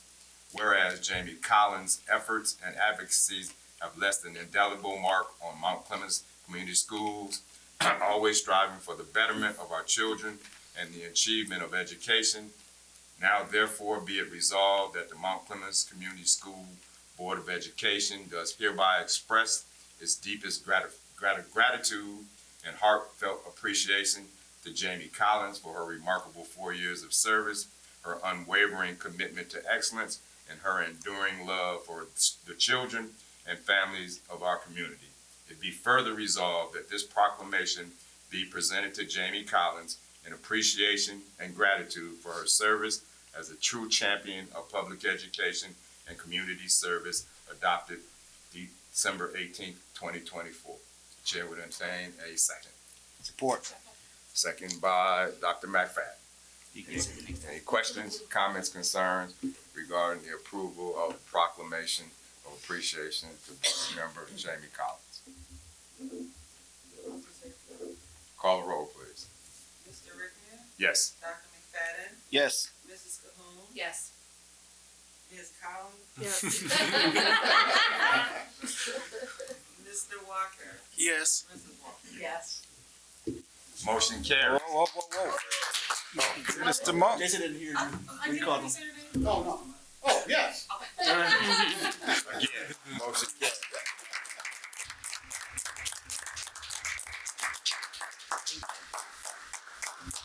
Picture? Yes. Yes. Gotta do the picture. You want to do the other one and then do it? Yeah. Get something else to give.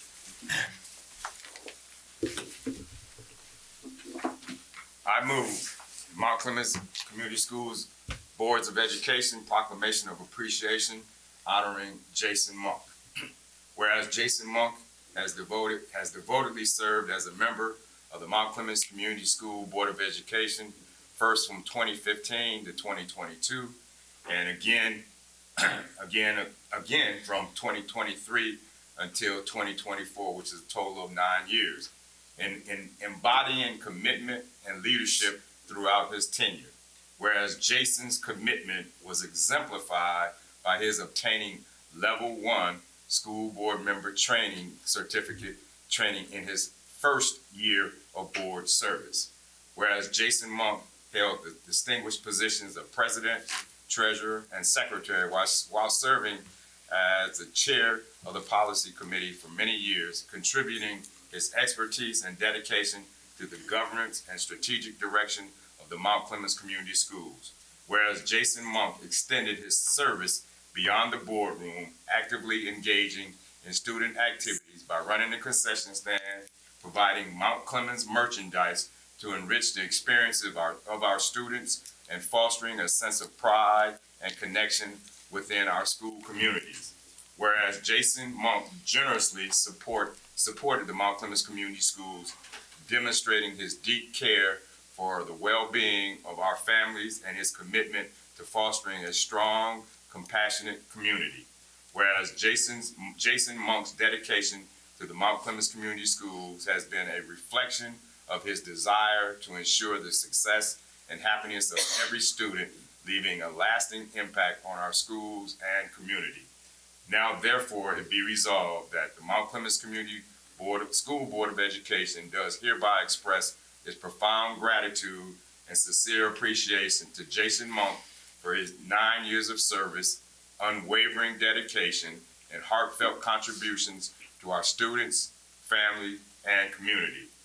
It be further resolved that this proclamation be presented to Jason Monk as a testament to his exceptional service to the Mount Clemens Community Schools as a true advocate for education and community enrichment. Adopted this date, December 18th, 2024. Chair would entertain a second. Second. Second by Member Cahoon. Any questions, comments, concerns regarding the motion on the floor? Hearing or seeing none, call the roll, please. Mr. Rickman? Yes. Mrs. Cahoon? Yes. Ms. Collins? Yes. Dr. McFadden? Yes. Mr. Monk? Yes. Mr. Walker? Yes. Mrs. Walker? Yes. Motion carries. Congratulations.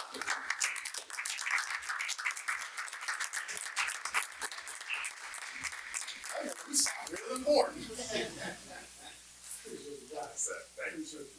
Thank y'all. Yeah, two of them can get in the middle and we can get it back.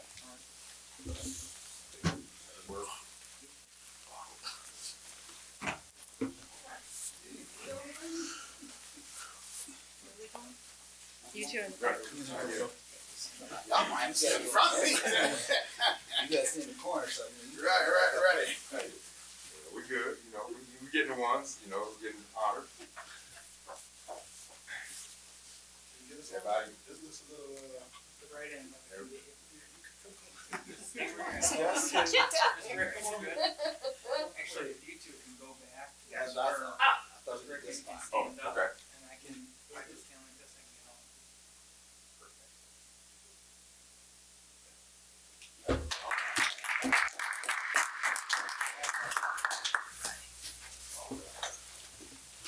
Takes us to agenda item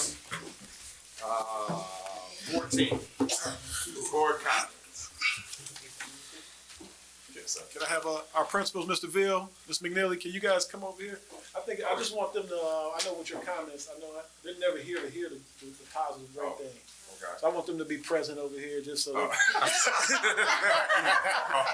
I hear it, but they don't hear it. Y'all have a seat over there. So Now you're putting pressure on us. No. How often do they get to hear that, right? We got to talk about them now. Good, bad, or ugly. You always do, and they never get to hear it. And so I think it's important. All right, board comments. I get to hear it. I get all the credit, but they're doing the work. Now we're going to start with Ms. Cahoon. So I'm gonna start off with, the GSRP, Lou. The success of the GSRP program is in most part due to you and your team. Your dedication to the kids is unwavering. Every time you come to the board, you just light up talking about everything you've done for the kids, so, thank you so much for being that light to the kids. Mrs. McNeely, the amount of great things happening at Seminole is fantastic. I love seeing all the great things that the kids are doing and the impact that it's having on the kids themselves. Mr. Beal, there are no words to express the impact that you're having on the kids. I can tell you that firsthand. Growing up, I would have loved to have had the amazing things that you're offering the kids. They are so lucky to have you right now, and I can't wait to see the measurements that increase over the next few years based on what you're doing. This is going to be impactful to the kids beyond measure and into their adulthood. Thank you for everything that you do and going above and beyond, both of you, and Lou, for the kids. Sorry, I had to get emotional. Thank you to PIA, PFM, Plant Moran, and the staff of Mount Clemens, especially for the hard work preparing for the bond. It has been excruciating. There's been a lot of meetings, a lot of questions. The questions have been answered, and now it's time to do the real work of letting the community, really understand what the bond is about and really having them participate in it. I'm excited for it, and my hope is that the community will be as excited as we are on the board.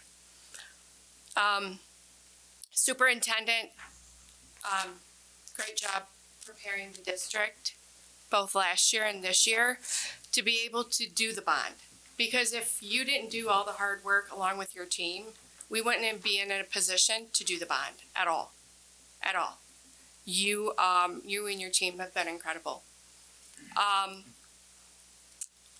Mr. Monk, Ms. Collins, your education to me, although you may not have known it, has been incredible. You have educated me about many things, and I can't thank you enough for that. You are two of the most incredible people that Mount Clemens has ever had. Just by your love of the district, the kids, and the community, both of you. I applaud both of you very, very much for your time and dedication to the community and to the school and to the kids. Thank you to Jive Turkey for their, again, participation in the turkeys. And lastly, Merry Christmas and Happy New Year to all of you. I hope you have a very blessed holiday and that you get to spend it with your families and just enjoy the memories you create. Thank you. Those are my comments. Thank you, Ms. Coe. Ms. Walker. I have to try and read what I wrote here. So, again, I want to reiterate what Ms. Cahoon said to Lou, Tina, Dennis. Our kids are so lucky to have you. And the joy and the love and compassion you show for our kids will just bring more of it along. The more you love, the more you care for them, the better it gets. So thank you for that. And also to Mr. Lavender, to Elle, to Mr. Roper, you're doing the same. We're trending up because of you. Good things are happening because of you and because you love our kids, and we can't thank you enough for that.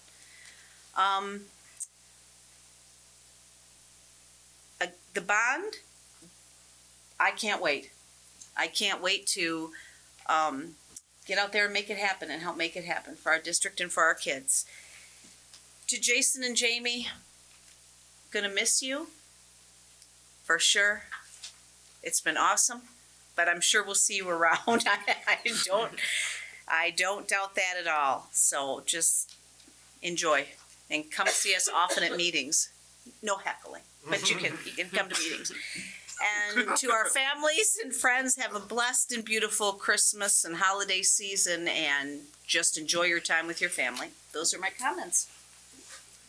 Thank you, Ms. Walker. Mr. Monk.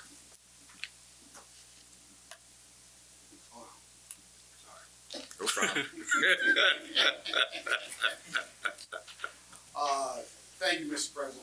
I guess this will be this is my final board comment, so I'll try to make this short. First of all, I want to thank PIA, PFM, Plant Moran, and Superintendent for his team. Great job on the bond submission. Sound like it went pretty well. Pretty easy. So looking forward to the next step. We got over that first hurdle. Now it's time to get to the next step. So great job on all of that. To Ms. Stats, who I've been knowing her since she's been here over at GSRP. Ms. McNeely, Mr. Ville, y'all doing a great job. Keep it up.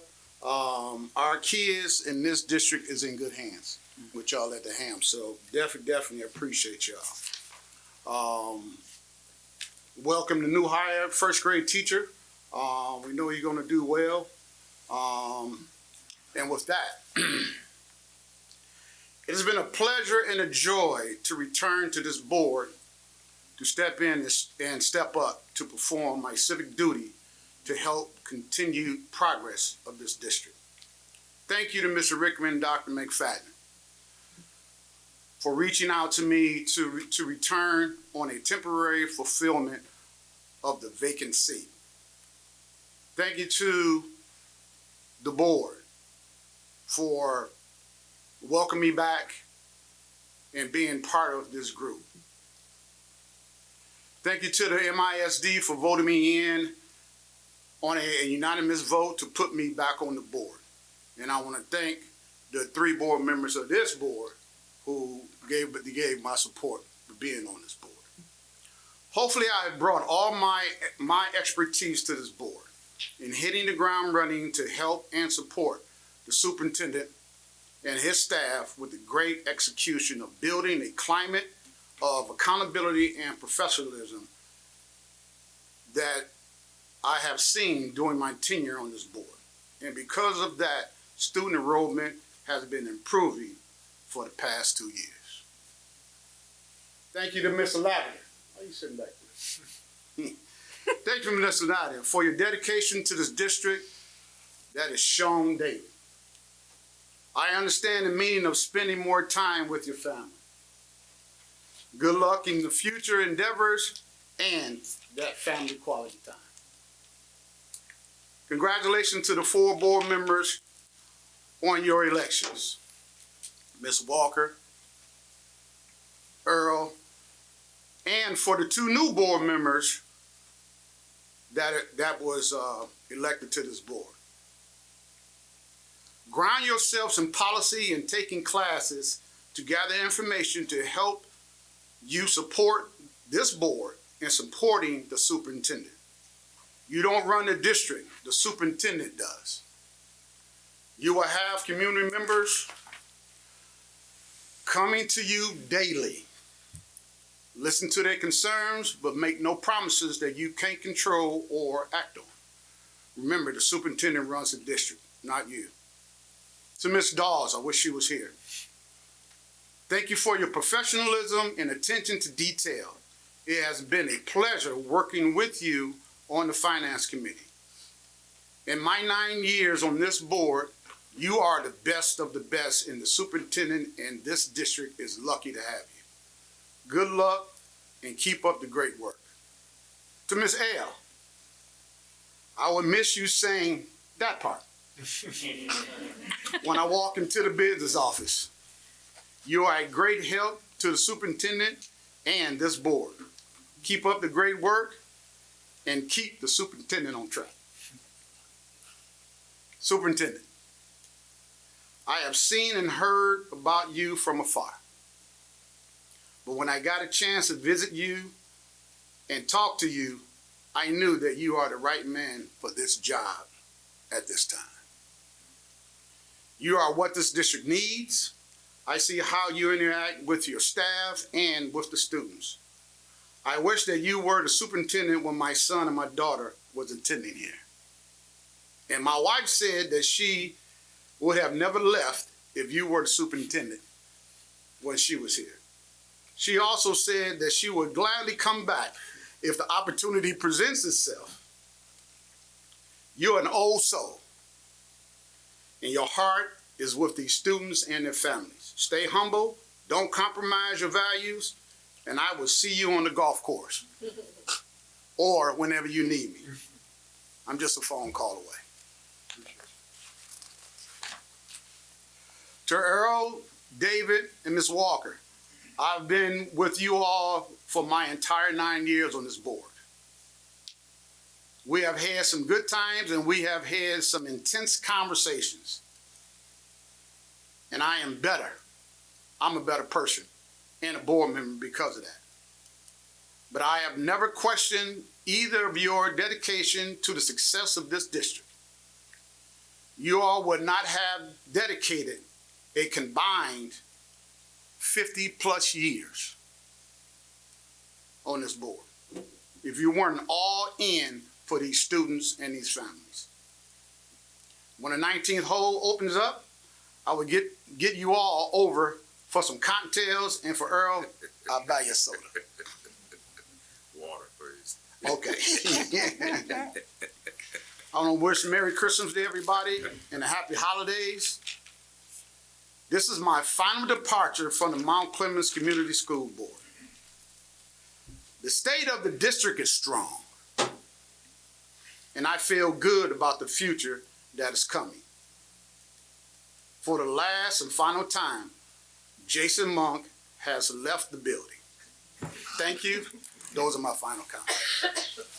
Thank you, Mr. Monk. Ms. Collins. I'm going to keep my comment short and sweet. I want to say that all three, Lou, Ms. McNeely, and Mr. Veal, are all doing fantastic jobs. I can say, being here for the evening events like I am, you can really see the difference in the kids here. From the time I started on the board to now, there is such a tremendous difference in the energy of our students, and I think it's fantastic. And I hope that our community can see that going forward with this bond, because what this team is creating is fantastic. And it's different than other schools. Not other schools are addressing mental health, are addressing skilled trades.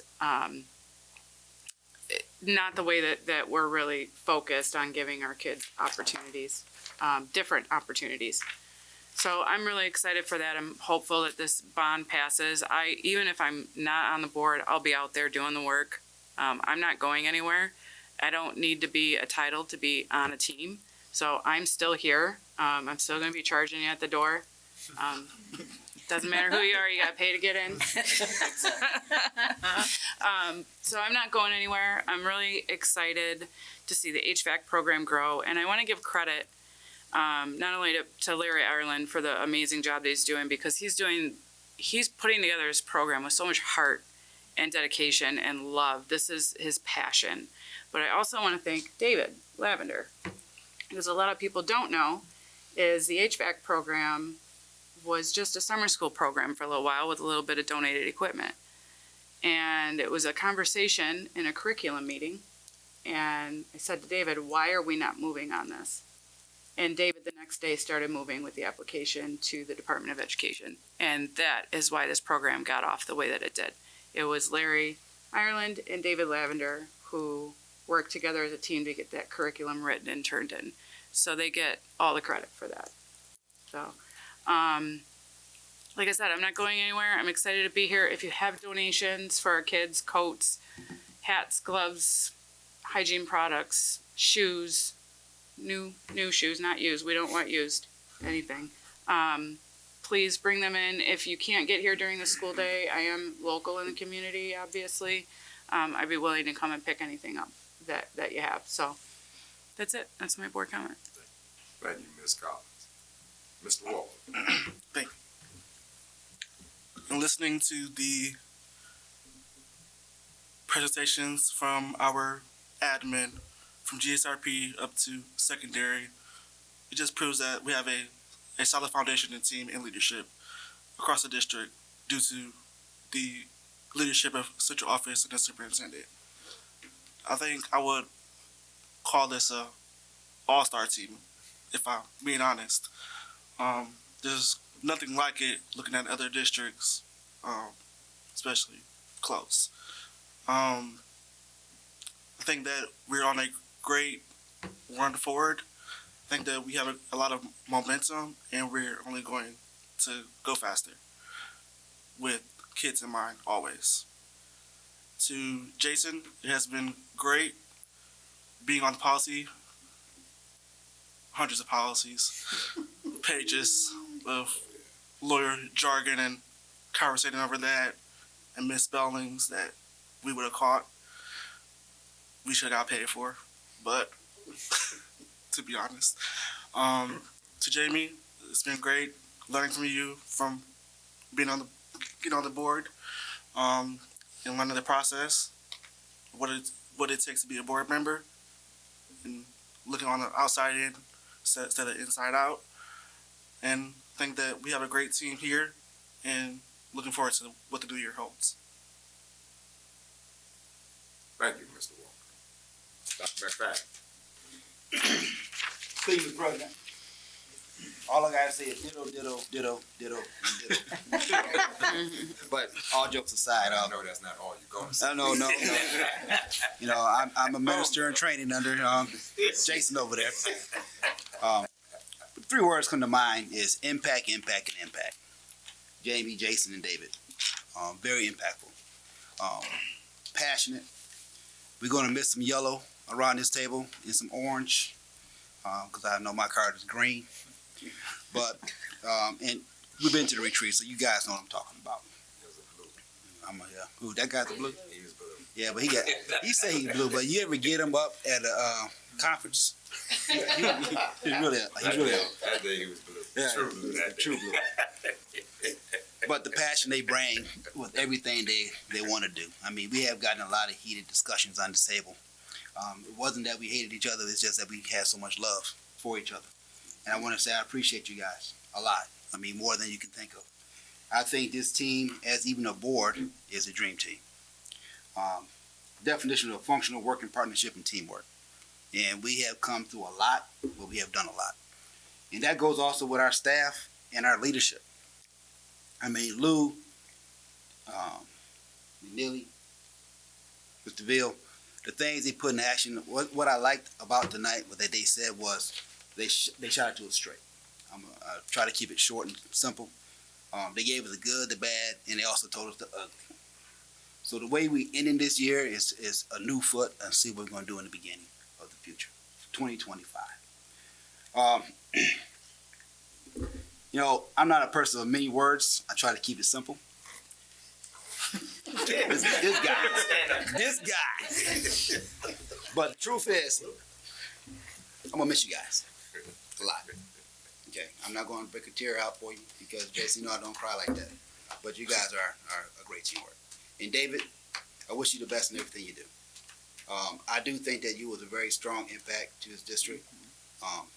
When the superintendent was hired, I was happy to know that you still going to be part of the team. The things that you put into place was amazing. And I know people don't see the things you did behind the scenes. But I did, and I want to appreciate it. I really do. So, Mr. President, like I said in the beginning of my comments, ditto, ditto, ditto, and ditto. Those are my comments. Thank you, sir. I'd like to start off by saying congratulations to the students on the honor roll. Keep up the good work, and maybe you can be an example for those students in your classes that aren't on the honor roll to get them to become more dedicated in their classroom work to be member of the student honor roll. Good congratulations and good luck to all of our sports team, boys and girls, middle and high school. Mr. Lavender, we've talked over the last couple of 3 months since when you announced you were retiring, so I know we've talked about various things, but I think you came in about 2.5 years ago. You came in and filled a gap of a void that was desperately needed in this district, and your expertise, your dedication, and your determination was very evident when you first hit the ground. You came in putting in new processes, discovering processes that weren't in place, and you were an integral, valued member of the team, and you will be missed. And like my colleagues have said, we wish you well and good luck in whatever it is that you're going to do, because once you regain your 110% health, I know you're not going to be somebody that just sits at home twiddling your thumbs or trying to learn how to knit or crochet. But whatever you decide where you're going to land, I know you're going to do a tremendous job if that's what you decide to do. And again, I wish you well, and I wish you, continually recovery from your health challenge that you've had recently. To Lou, Tina, and Dennis, kudos for all of the hard work that the three of you have done.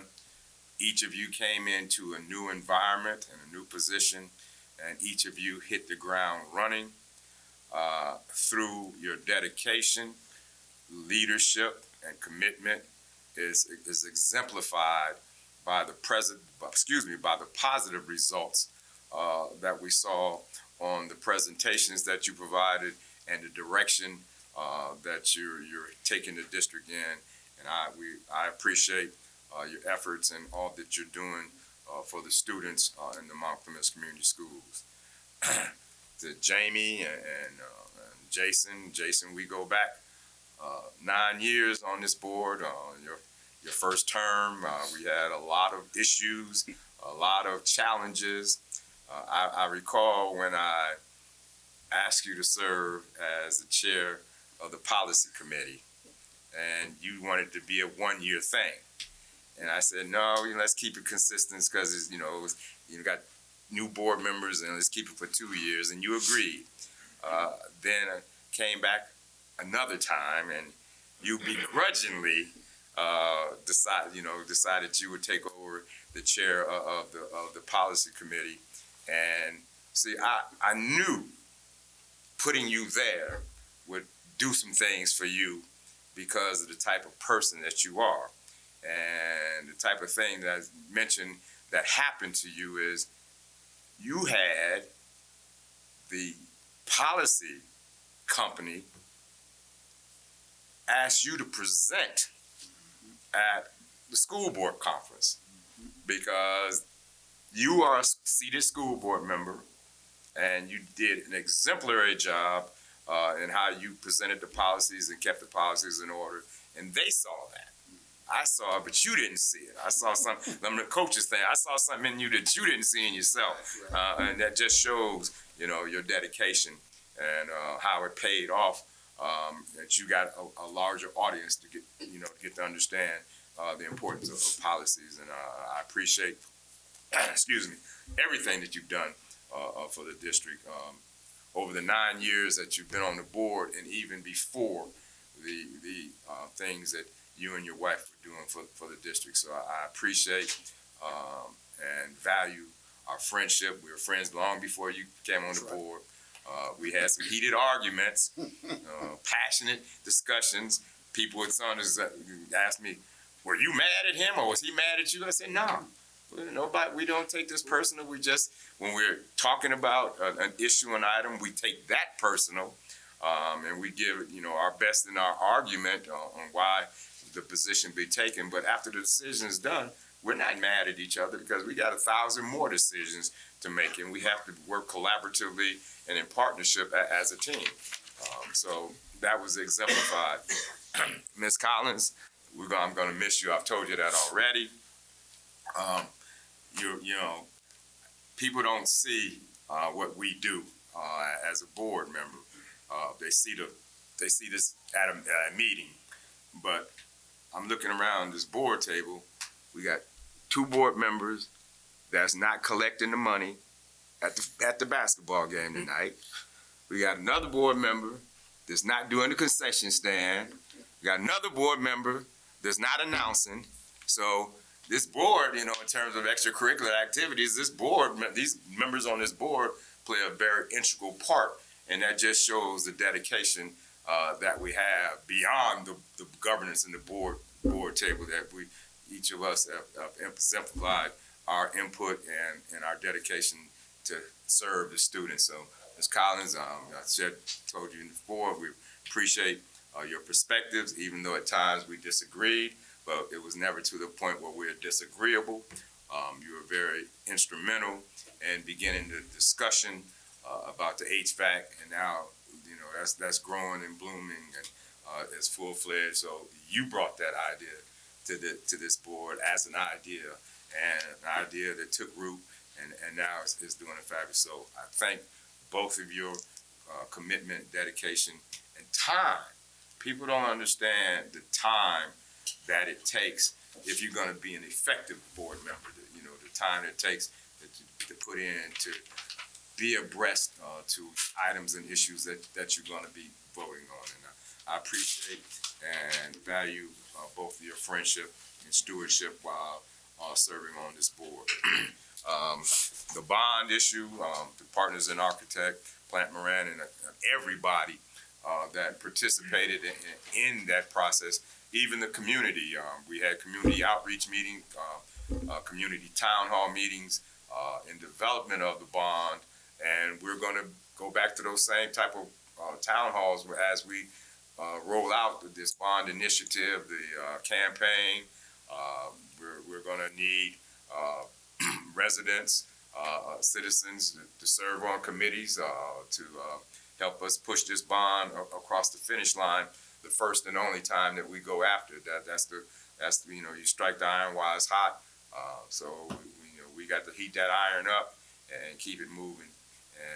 And so to all those involved in that process and all that will be involved in the process, I say thank you for your work. I think those are my comments. The chair would entertain a motion to adjourn. So moved. Moved by D. Walker. Support. Second, J. Monk. There we go. For the last time on the regular meeting. Any questions, comments? No, it's not debate. We'll call a roll. Mr. Walker? Yes. Mr. Mudd? Yes. Ms. Collins? Yes. Dr. McFadden? Yes. Mr. Rickman? Yes. Mrs. Walker? Yes. Motion carries.